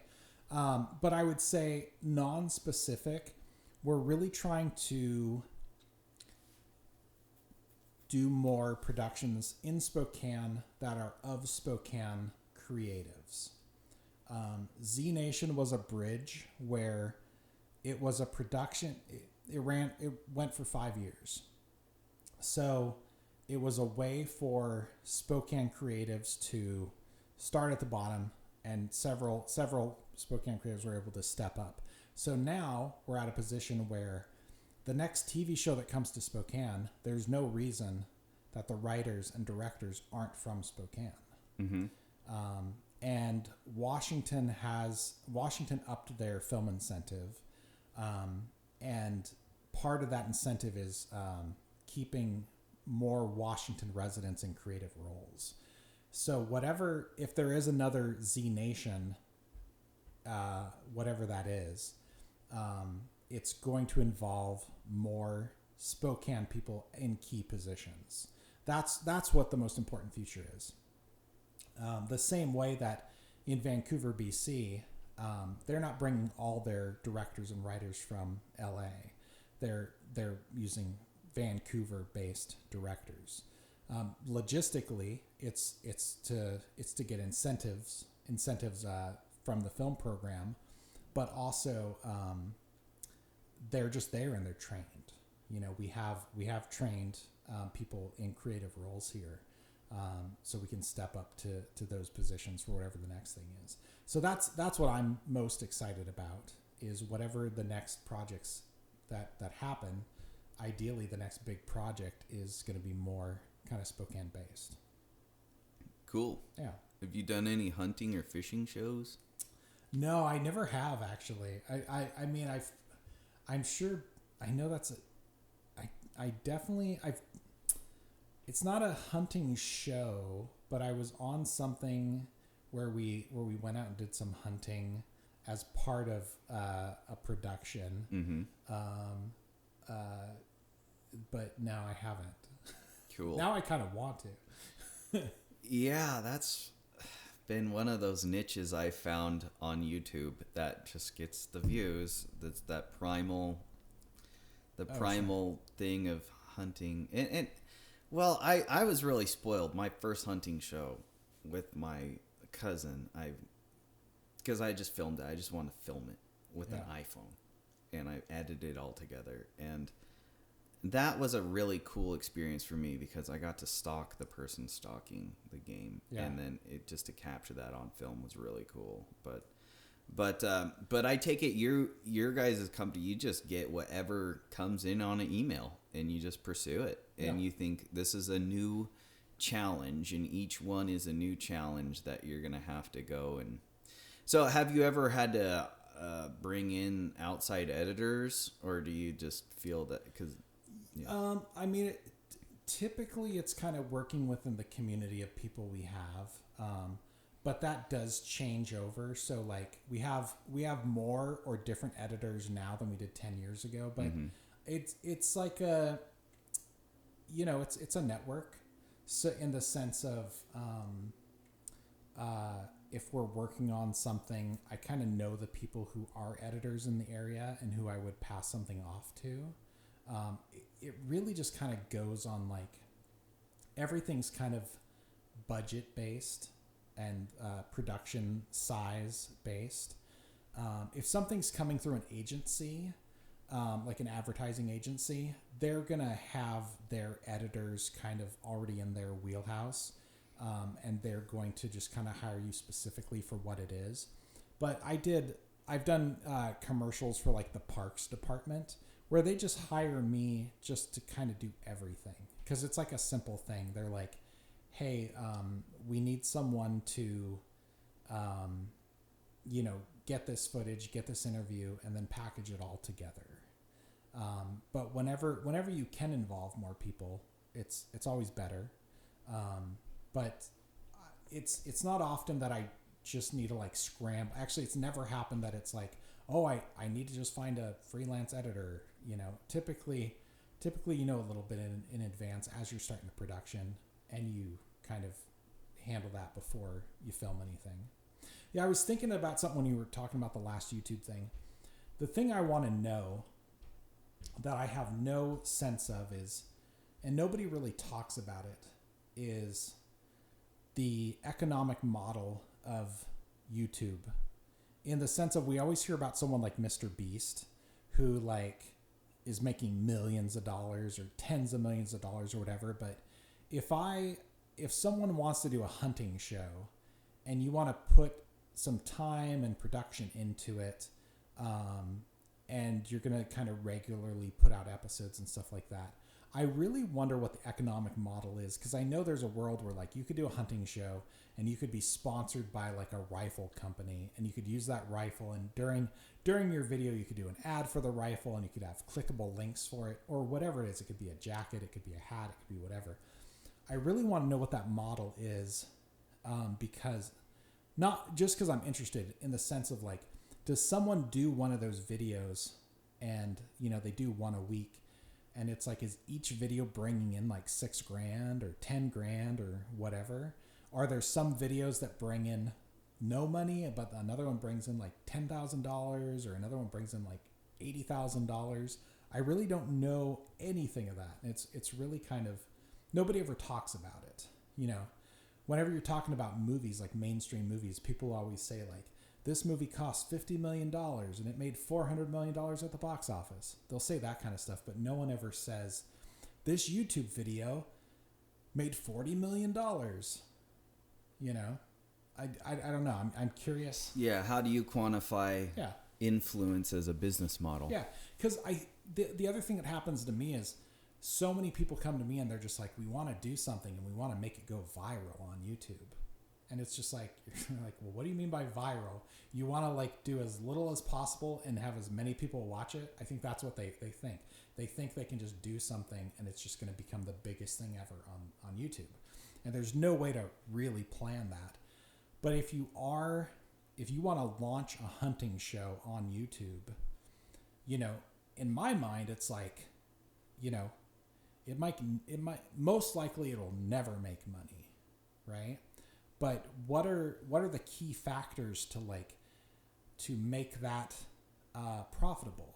Obviously, I think you can pay for views. You can pay for advertising across YouTube or wherever it is. But I'm really curious about that. Like if I had an unlimited budget, but I knew at the same time I wanted to make a low budget hunting show, and whether it's a 15-minute episode or 6-minute episode or whatever it has to be, and I know that a part of that business model is making YouTube stories and having like a social media reach that goes across a couple of different channels. If I know all of that is there, what can I actually make off of a YouTube show? Yeah. So,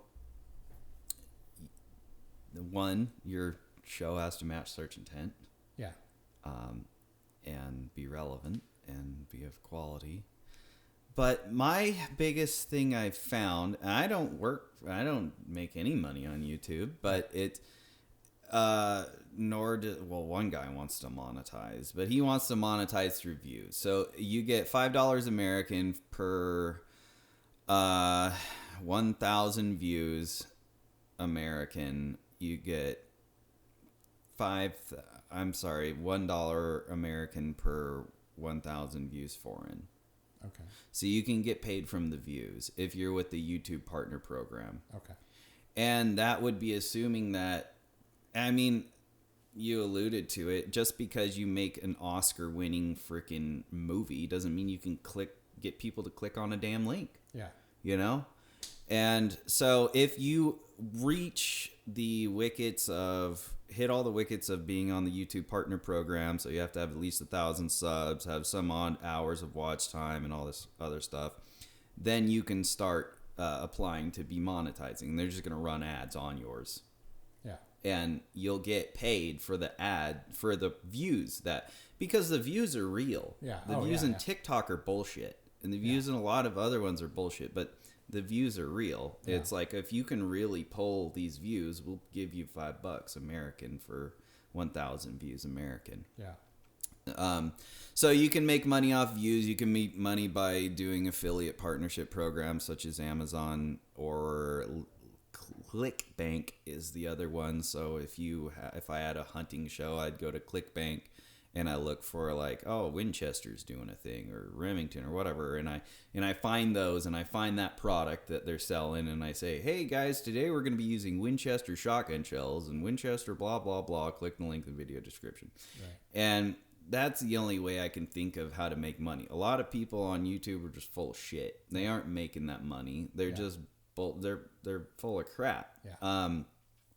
The way I view it is influence as a business model. Influence. So that's the way I see it. So even if you aren't getting money, you're getting influence assuming your content is of quality and is of value to the audience. Right. So usually I'm surprised people don't, clients don't come up, and I bet they probably do. I bet they're like, we did the data, we found that the audience is wanting to see this, and so we're going to make a video on this, and then we'll try to make it trend.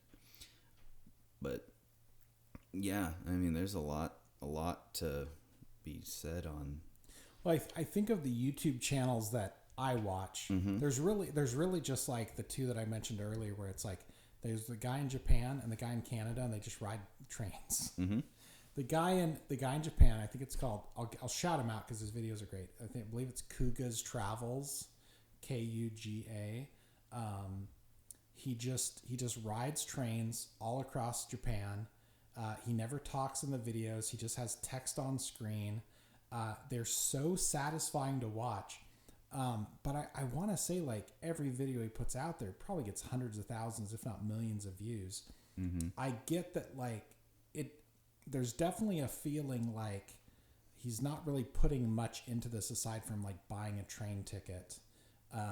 And I kind of assume he's a business traveler anyways, just based on kind of things he says in the videos. But I just kind of wonder has he made some real money on it? Maybe he's not a millionaire, but I don't know, is he making 30 grand a year extra off of it. And then there's this other guy who does kind of the train videos across Canada. He does much flashier videos where he's like an influencer and he's like talking about the clothes he wears, and like it's a lot more like he's walking around with a GoPro talking into the camera. And again, like he's getting hundreds of thousands, if not millions of views. I actually don't know, but it's obviously a lot. Like, is he just, and I don't mean to pick on him, but like, is he just a poser or is he making real money? You know, I just don't know. I don't know what that economic model is. Like, to me, it looks like, if I believe everything that I'm seeing, I would think that like he's making good money and he's being paid to like do the he's essentially like this is like a profitable business for him, and that's why he keeps doing it. I just don't know. But I know there's a world where like people who do these kind of videos are just independently wealthy and they're just trying to like become a YouTube star, you know? So I don't know if the guy just has a rich uncle, or like, you know, he got some inheritance or something like that. And his decision was like, I'm going to do YouTube for the year. I don't know. Yeah. You know, my first way that I gauge a video is I look at someone's subscriber base. Okay. Then I look at their views. I should just look at this guy's numbers. And if they get more views than subscribers, that's your sign that was a good video, or they're onto a good subject, or you should take that title from their video title and use it. Right. But yeah, if I mean, subscriber base kind of doesn't mean shit, because you can buy subs. Yeah. So Kuga's Travels has 321,000 subscribers, 128 videos, and just looking at his last handful of videos, it looks like about 200,000 views for every video he's done in the last 2 months. His top videos have 10, 5, 5, 5, 3, 2 million views. I just wonder how that, I mean, is that enough for that to be his full-time job? A good paying full-time job? It's hypothetical. I just don't know. I think I thought of that too. Like, yeah. Well, if he was on the YouTube partner program, he would certainly be at 5 million, assuming even if the 5 million was and foreign. Many videos at 5 million, it looks like, yeah. Was a foreign view. I won't really know unless I get there. But my business model is just working for influence, so I got another way to. But it's just interesting that like nobody really. It doesn't seem like people really kind of know like what a YouTuber really makes. One thing that happens is whenever I talk to people, I'll talk at schools and I'll talk at like colleges and stuff, and the younger kids are all like, I want to be a YouTuber, because I think they've been sold this idea that you can like talk into the camera and that's like a full-time job. Mm-hmm. And obviously it is. But is it a full-time job that makes you $32,000 a year? Or is it a full-time job that, you know, makes you $70,000 a year? I just don't know. Like, nobody ever seems to talk about that. Which makes me think that they're fronting on their money. And a lot of them are posers. Yeah, totally. But I mean, like, in the logistic world of, like, you know, if you actually want to put someone on a track, if you came to me and said, I want to make a ton of money in the film industry. There, you know, there's luck, but there's also being prepared and making. There's things you could do to set up a production company that could most be profitable if you there's like a business plan to it. Mm-hmm. The Hollywood version's different, but if you said, I want to move to Boise, Idaho, and set up a production company, there's definitely like a business model of everything you would need to do that. But I don't know what you tell someone the business model is for YouTubing. So the other guy I was talking about, the Canada train guy, it's called Downey Live. He has 714,000 subscribers, and it looks like his last 5 videos have all had anywhere from 500,000 to 1.5 million views. And it looks like most of his bigger videos have like 4 million views. So a lot of people are watching his stuff. And he's more of the influencer type guy. His videos are a lot flashier. He's more of like a spokesperson. He's doing like ad reads during it. He'll talk about whatever like North Face jacket he's wearing for like 5 minutes in the video, that kind of thing. I just kind of wonder, like, you know, is North Face paying him, you know, $10,000 for a video ad? I doubt it. I think they're just paying him if they click. Are they just giving him get free commission. stuff? I don't know. Yeah. I mean, do they give him... I know some people get like free things. I know there's like review sites where people will just give them free products to review. But yeah, I think there's value in like someone talking about the business model of YouTube, you know, because I think right now it's really just like, I don't know, almost like a Wild West type thing, or like it's like, you know, go off and find your fortune in gold somewhere. I don't know. Yeah. Yeah. My model for YouTube is just influence.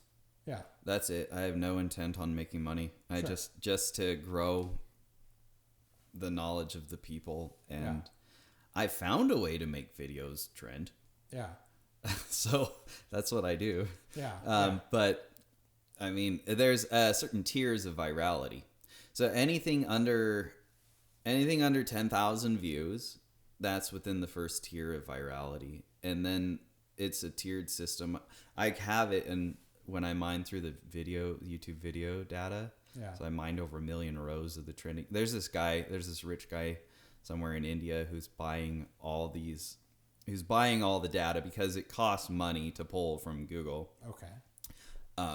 Like you get like 50 free a day, right? But he's pulling like 1 million a day. Oh wow. And every 4 days, and he's dropping them on this repository, and then I take it and mine it.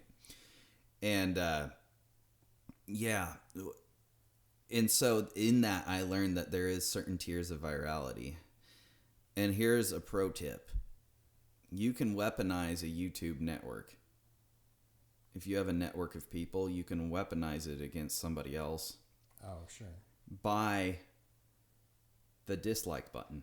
Oh, okay. So this is how, if your video gets disliked and killed in that first tier of virality, it's not going to make it onto the next tiers. Oh, really? Okay. Yeah.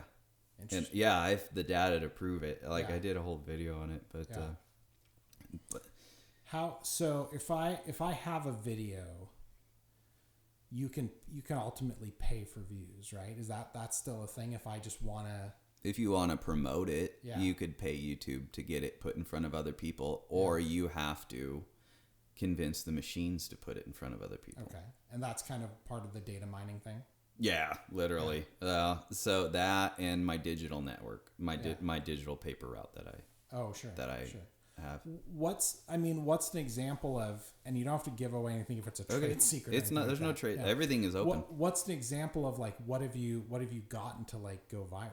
Oh, well, I obsess over that every day. So let's start with Danny, the pacemaker guy. Yeah. The one where let's go back to the algorithm. Yeah.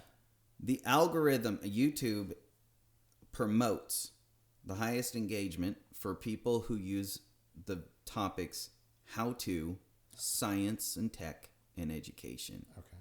All right. So that I created this I engineered a feature where I took all the views, right? So total number of views, and then I divided it by the total number of likes plus dislikes plus comment count. And that creates a variable called engagement per view. And when you take that variable and you inspect it against all the other variables that are in the data set, you start to see things. Like you'll see that 9 p.m. Pacific Standard Time is the only time you should upload a video to YouTube. And for a lot of reasons. Yeah. It's the only time. There's a specific distinct bell-shaped curve on that time, 9 p.m. Pacific Standard Time. Same with how to, education, science, and tech. So I know that if I upload at 9 p.m. Pacific Standard Time and I use one of those three, usually how to, it increases the chances of it trending. Okay. And it usually does. If your channel is tailored to search intent, like how to live with a pacemaker, Right. that will draw, that one just keeps flooding every day. So like it's not like you drop one video and you're an overnight success. Right. The thing is not designed to work like that. And those days are gone. You have to have had the subscriber base to begin with. Yeah. Unless it was that good of a video. Right.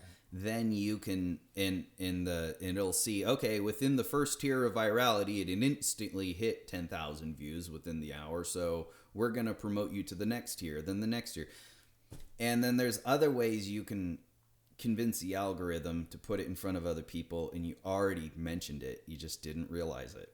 Music videos. Right. So music, entertainment, and one other one is like what the audience prefers, but the algorithm will reward you if you have it in how-to, science and tech, whatever. But your guy from the Congo or wherever he's from, Congo, when he has all those foreign people clicking on the link, the YouTube is a page server, so it's getting serving requests from all over the world, and it's thinking, oh shit, this is an international event, I should put this in front of more people.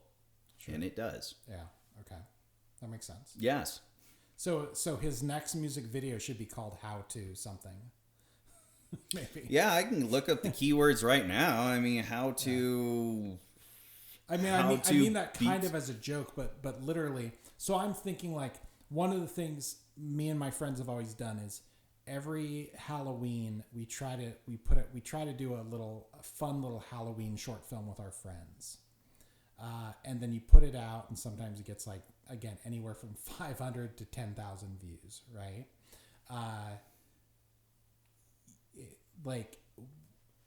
Is there tips to, not that you want it to go, well, I don't know, I guess everybody wants something to go viral, but you definitely want people, you want to know that it's not just going to get put out there and just left on YouTube to just,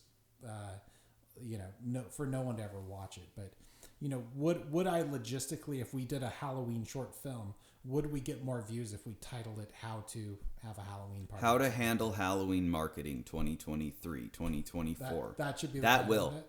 That trended for me. Okay. Because I looked it up. How to Handle Halloween Marketing. Okay, that should be the title of our horror Yes, film. 2023, I'm gonna write this down. 2024. I'm gonna Here, try. while you're doing that, I'm going to grab my charger. Yeah. It's dying. Okay, yeah, it's all good. Yeah, then I can edit all that out. That's too funny. How to... But, yeah. But, I mean, it's kind of what I do with my network. Yeah. So people will call me and they'll ask me, they'll text me, what should I name this? What should I do that? What keywords should I add in my description? Yeah. And the one thing I always tell people is stop using hashtags. Oh, okay, sure.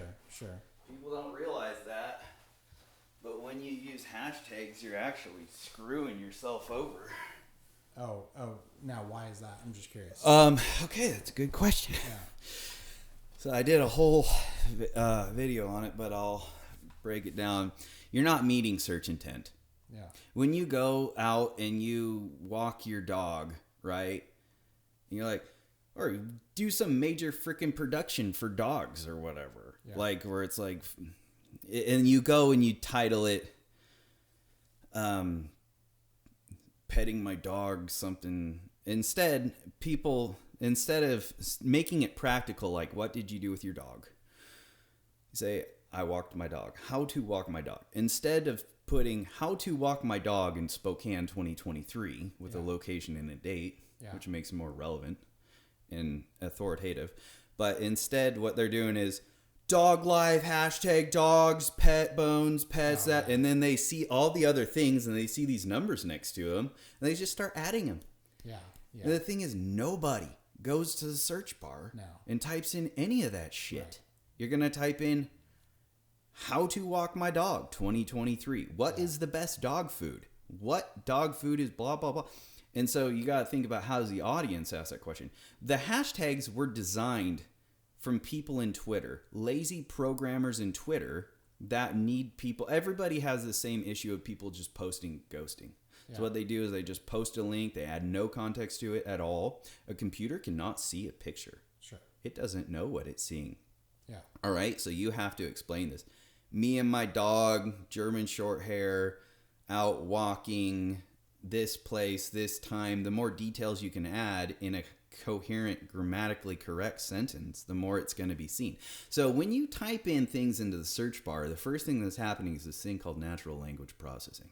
So it's going to take, if you type in how to walk a dog, it's going to take all the words. Yeah. It's going to lowercase all of them. It's going to remove all the common stop words and characters and special symbols to include hashtags. Yeah, yeah. Right? And then they come together, and then it goes through this thing called a tokenization process. The tokenization process says how to is, it's a common phrase. We're going to label it 101. Right. Walk a what, whatever. We'll do that as a common phrase, label it this. Right. And then it starts making predictions based on what it, yeah, okay. Yeah. So off of what you put, how to walk a dog. And then 2023, the date. So the first thing that the machine's going to look at is stuff this year. It must have 2023 to be relevant. Yeah. And that's the thing a lot of people mess up is don't stress over like hashtag. Don't even put a hashtag because every one you put reduces the probability of it being searched. So the people who are like, well, what about this? I put these hashtags and my shit trended. Like, did you get more views than subscribers? Right. Do you already have the subscriber base? Yeah. And did you get more views than subscribers? That's what it boils down to. Yeah.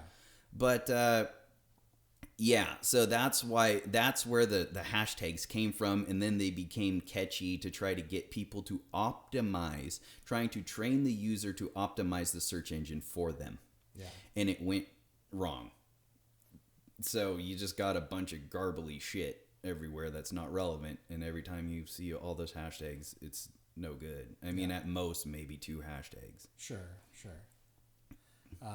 See, now my brain's running towards I want to make a short film. I want to make a Halloween short film. I'm going to title it How to Do Halloween Marketing 2023. How to handle. How to handle? Yeah, how to handle Halloween marketing. Okay. So with that being the title, I need to come up with the best scary short film possible, and then I need to upload it at 9 o'clock Pacific Standard Time. Yeah. And then send me the link. Oh no, totally. Yeah. I think this should be my goal. I think I should make this my goal to because like I said, me and my friends like to always do like a Halloween short.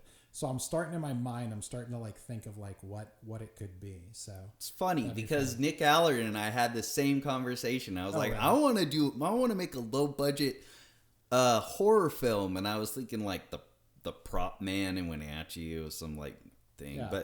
But no, you should do that and you should labor it. Follow up with me. Send me the link, and I disseminate it to all my link clickers, and the link clickers increase the probability. Yeah. So the more people you get clicking that link within the first 24 hours, if it's a long form video, if it's a short, you need them clicking it in the first hour to make it go viral. Okay. After the first hour, it might trend a little bit, but just because it doesn't trend that time, just wait. Let it sit for 3 months because the algorithm's got to update. And what you're trying to do is you're trying to match search intent with YouTube via Google. Now, I know you don't like DuckDuckGo, but when people type in... I do like DuckDuckGo. I'm vice versa. I don't like I know you don't like Google.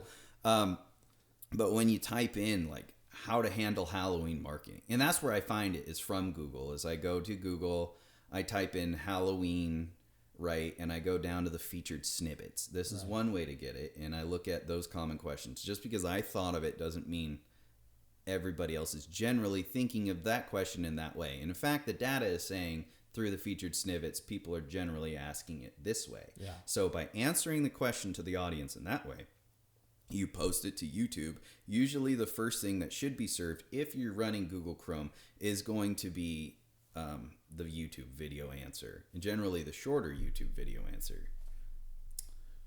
Is a video that's been on YouTube for 10 years basically dead? Well, relevance always beats prestige. Yeah. Not necessarily, unless yeah, usually relevance beats prestige. Yeah. Like if it's how to tie a tie is the most commonly asked thing on YouTube. How to tie a tie. So I've definitely looked that up before. Yeah. Yeah. So how to tie a tie 2023, you're going to be more likely to click on than 2020. Well, then again, tying a tie isn't that it's not as relevant as like fishing regulations 2023. Everyone's going to go for that. Seahawks schedule 2023. Yeah. You know. Because what's funny is we have all these different Halloween videos that we've done over the years, and every time come October, not that we overly obsess over it, but come October you start seeing view counts go up, you start seeing comments go up, and there's a couple. Should I wait? Yeah. There's a couple where you'll all of a sudden notice that. That people are engaging with something, even though it's an old Halloween video. People have kind of like discovered it or not. But yeah, some of those videos they've been on YouTube for 5 to 10 years. But maybe someone watches it and all of a sudden one Halloween it'll get 5,000 views, and then the next Halloween it'll get 1,000 views, and the next Halloween it'll get 10,000 views. So I don't know if there's ever any value in like trying to like, is the best thing to do is just upload them and start from scratch? If it's trending, don't stop it. Oh, okay, sure. So like I have, and I fucked this up too with videos that have been trending. Yeah. And I don't know what the fuck I was thinking, but I would go and I would change the title because I thought that this was a more trendier title, and it killed it.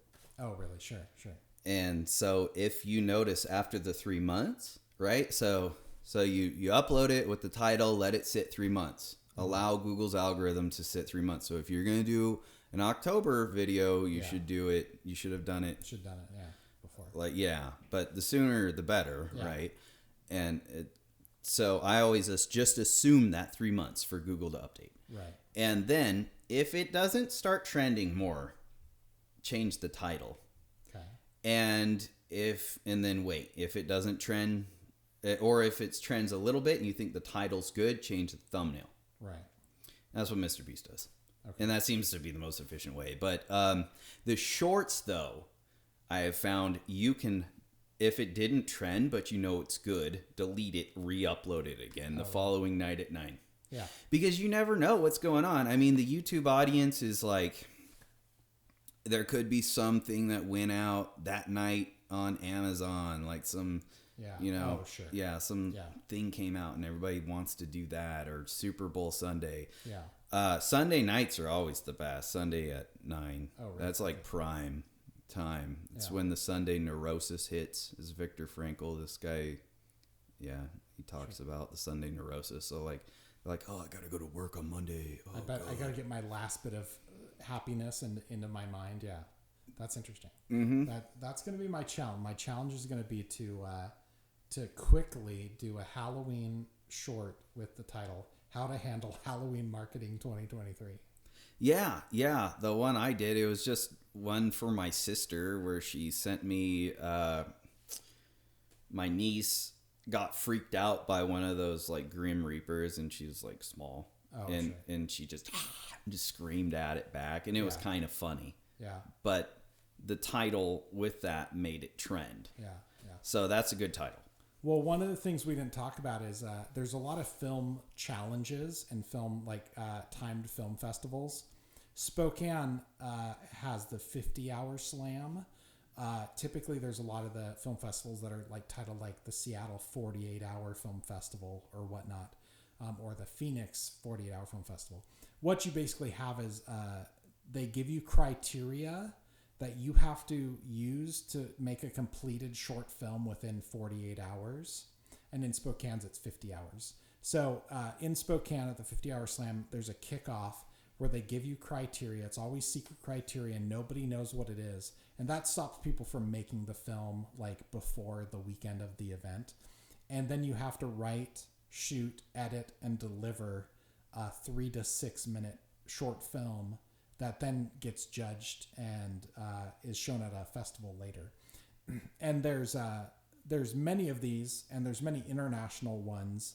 There's like a 72-hour film race, 100-hour film race. A lot of them are horror themed, just because people watch horror shorts. It's kind of the one genre that everybody watches, because you can really kind of tell an effective, scary story in like a short time.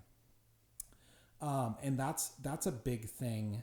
The 50-hour slam is like one of the biggest community events for the You're the second community. one to mention the 50-hour slam. Oh yeah. There's some actor who was talking about that. Yeah. Oh, I mean, it's one of the it's the one really lasting kind of film community event that kind of made it through COVID. Everybody was waiting for the 50-hour slam to come back, and this was the first year. This last April was the first year since COVID. A lot of the other festivals and different film events and stuff didn't the enthusiasm for them didn't quite make it through COVID. A lot of that will come back, now that I think people are, for the last year or so, they've been much more wanting to get out and do those community things. But yeah, that's when I hear something like that with the YouTube, the how to handle Halloween marketing, to me, I take that as like a little film challenge, like a fun way to do something creative and just silly. It's very similar to like, when I was a kid, I still like doing fun little dumb projects with my friends. Mm-hmm. That never really goes away. Yeah, as it should be. And as long as it's value producing, people will like it. Yeah. Yeah. That's good. Yeah.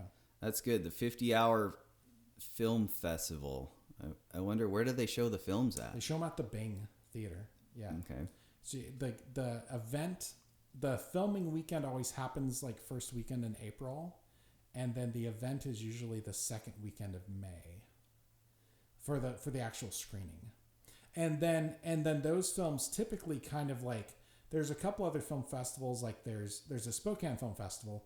The films that win at the 50-hour slam go to the Spokane International Film Festival, but they'll also kind of show at some of the other ones. There's been a couple of little kind of homegrown film festivals in the area over the years.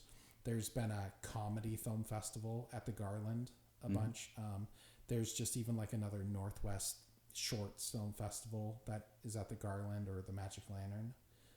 So there's a lot of opportunities to like get your film kind of seen in the theaters. That's cool. That's a good idea. So you and your buddies are going to do that next year? Yeah, we'll do. We've done it every year. Yeah, for sure. It's definitely, it's just something. I don't know. It's just like the most fun weekend. I don't know. Yeah. Yeah. So what other things have you been pursuing? Like, what other hobbies? You asked me that when we first met. You said, "What are your hobbies?" And I was like, "Man, I don't know. I don't know. Yeah. I don't know if like reading is like a hobby. Going for hikes is a hobby. Well, podcasts. You mentioned podcasts. Who are you listening to? I listen to a lot of podcasts. Yeah. I listen. You know what? I love deep dive podcasts. Okay. For the longest time, I listened to Reply All. That was a great podcast. They ended a while ago. There was another one that ended recently, but then I've been listening to the Understood podcast, and the Understood podcast takes things that are ungoogleable and they solve them. So someone will come to them and say, "Hey, I remember this thing from when I was a kid, but I can't find it anywhere on the internet." And then they kind of find them. So like one of the episodes was like, why is a Triscuit called a Triscuit?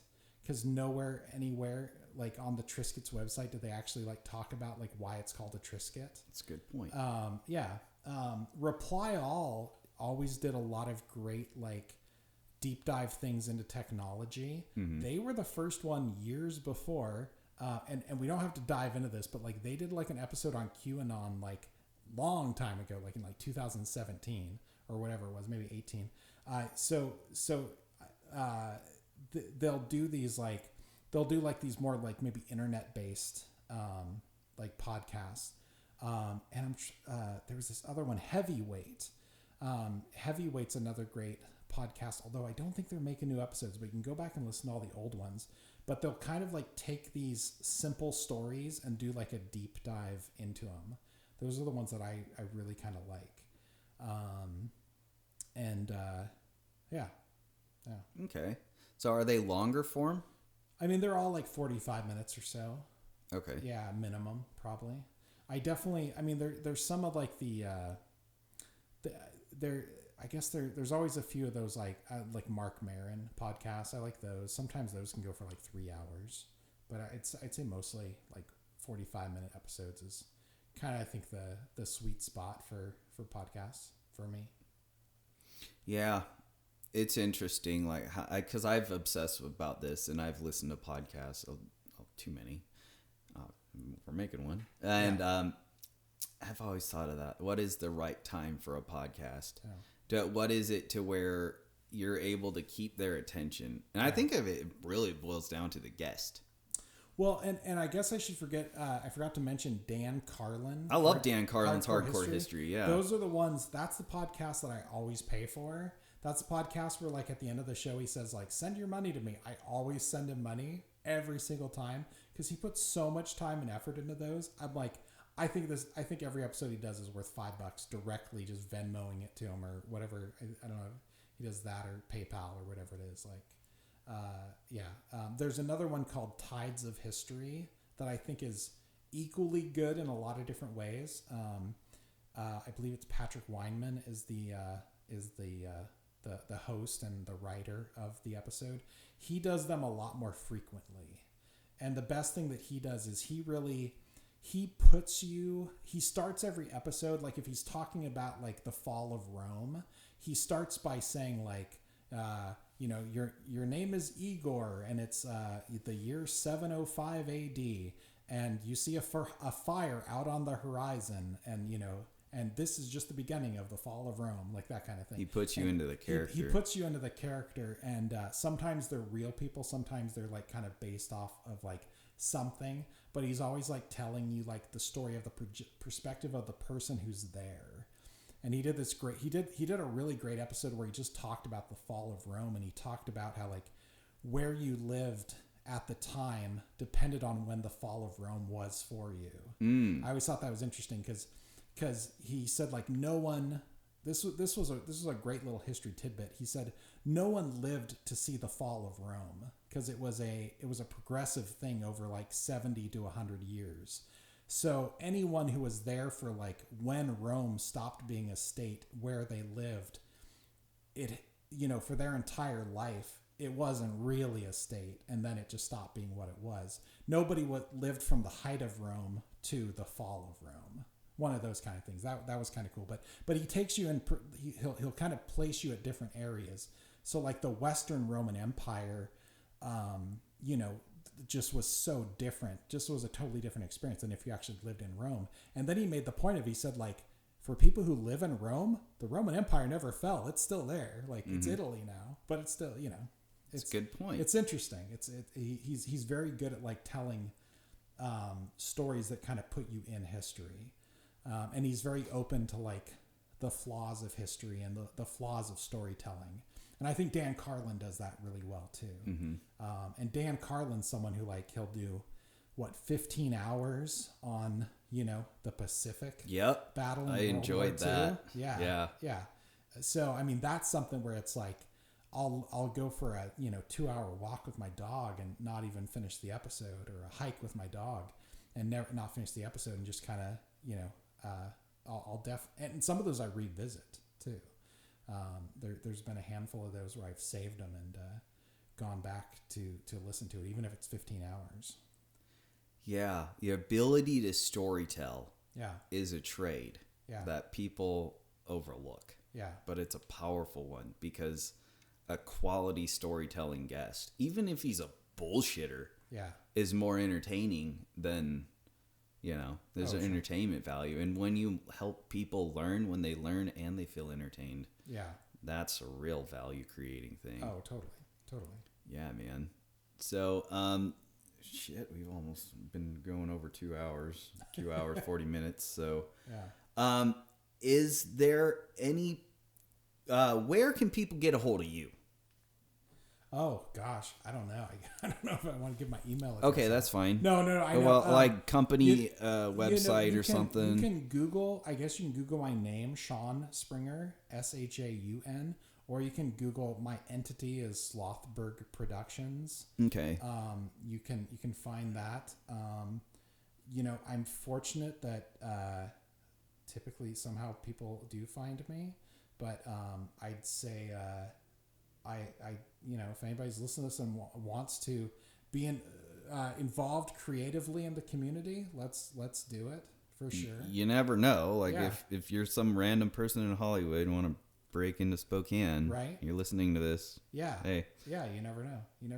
I guess my main thing is like, if I can ever, if anyone out there is listening and they want encouragement to do artistic things in Spokane, I'd love to talk to them, cause even when I found Mad Collab, where we met, I was blown away by how cool it was and how no one I know had talked about it.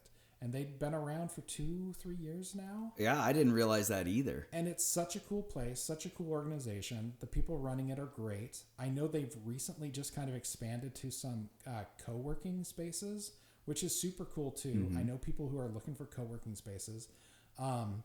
We're going to be doing a film-centric event there soon. It's this Sunday at 3 p.m. Everybody's welcome. It's going to be filmmakers in the area are just coming together to just do like a networking get-together type thing. Because, again, it's like people didn't see each other during COVID. We're just trying to get people together again, just casually like we used to do back in the day. There used to be a lot of film events or film screenings or whatever. It's like there hasn't been that for 3 years. We're trying to like jumpstart it again just by doing these monthly kind of get-togethers. And I want people to know about Mad Collab. I just think it's a cool organization. Cool. Yeah. And I love that they're doing the weekly networking thing. I think that's something that's very needed. Sometimes it's cool just to go to just meet people. Sometimes it's cool just to go to get out of the house. Mm-hmm. You know what I mean? The weekends I went, like literally, like by the time you get to Friday at 3:00, you just want to like end your day. Yeah. And it's nice to just kind of go there and talk to people or whatever. Even if it's awkward at first, mm-hmm. it's good to just get out there. And it seems like some people get little business networking leads and such. But really, I think it's just important just to get out there and just see your community. I think that's like one of the main things to do. Mm-hmm. But yeah, if anybody wants to reach out, I guess you can Google me. Okay. I'm on Facebook and Instagram and all that stuff. Yeah. All right. So what's your handles at Instagram? Instagram Facebook? is Slothberg, SLOTHBERG. I guess on Twitter, I'm just Shaun Springer. I think on everything else, I'm just Shaun Springer. Okay. Yeah. Yeah, I'll try to tag all those in the video description. Yeah. That'll increase your profile ranking. There we go. Nice. The backlinks. Yeah. So, well, hey everybody, thank you for listening. I'm Data Mining Mike, and you know where to find me and Shaun. And God bless. Bye.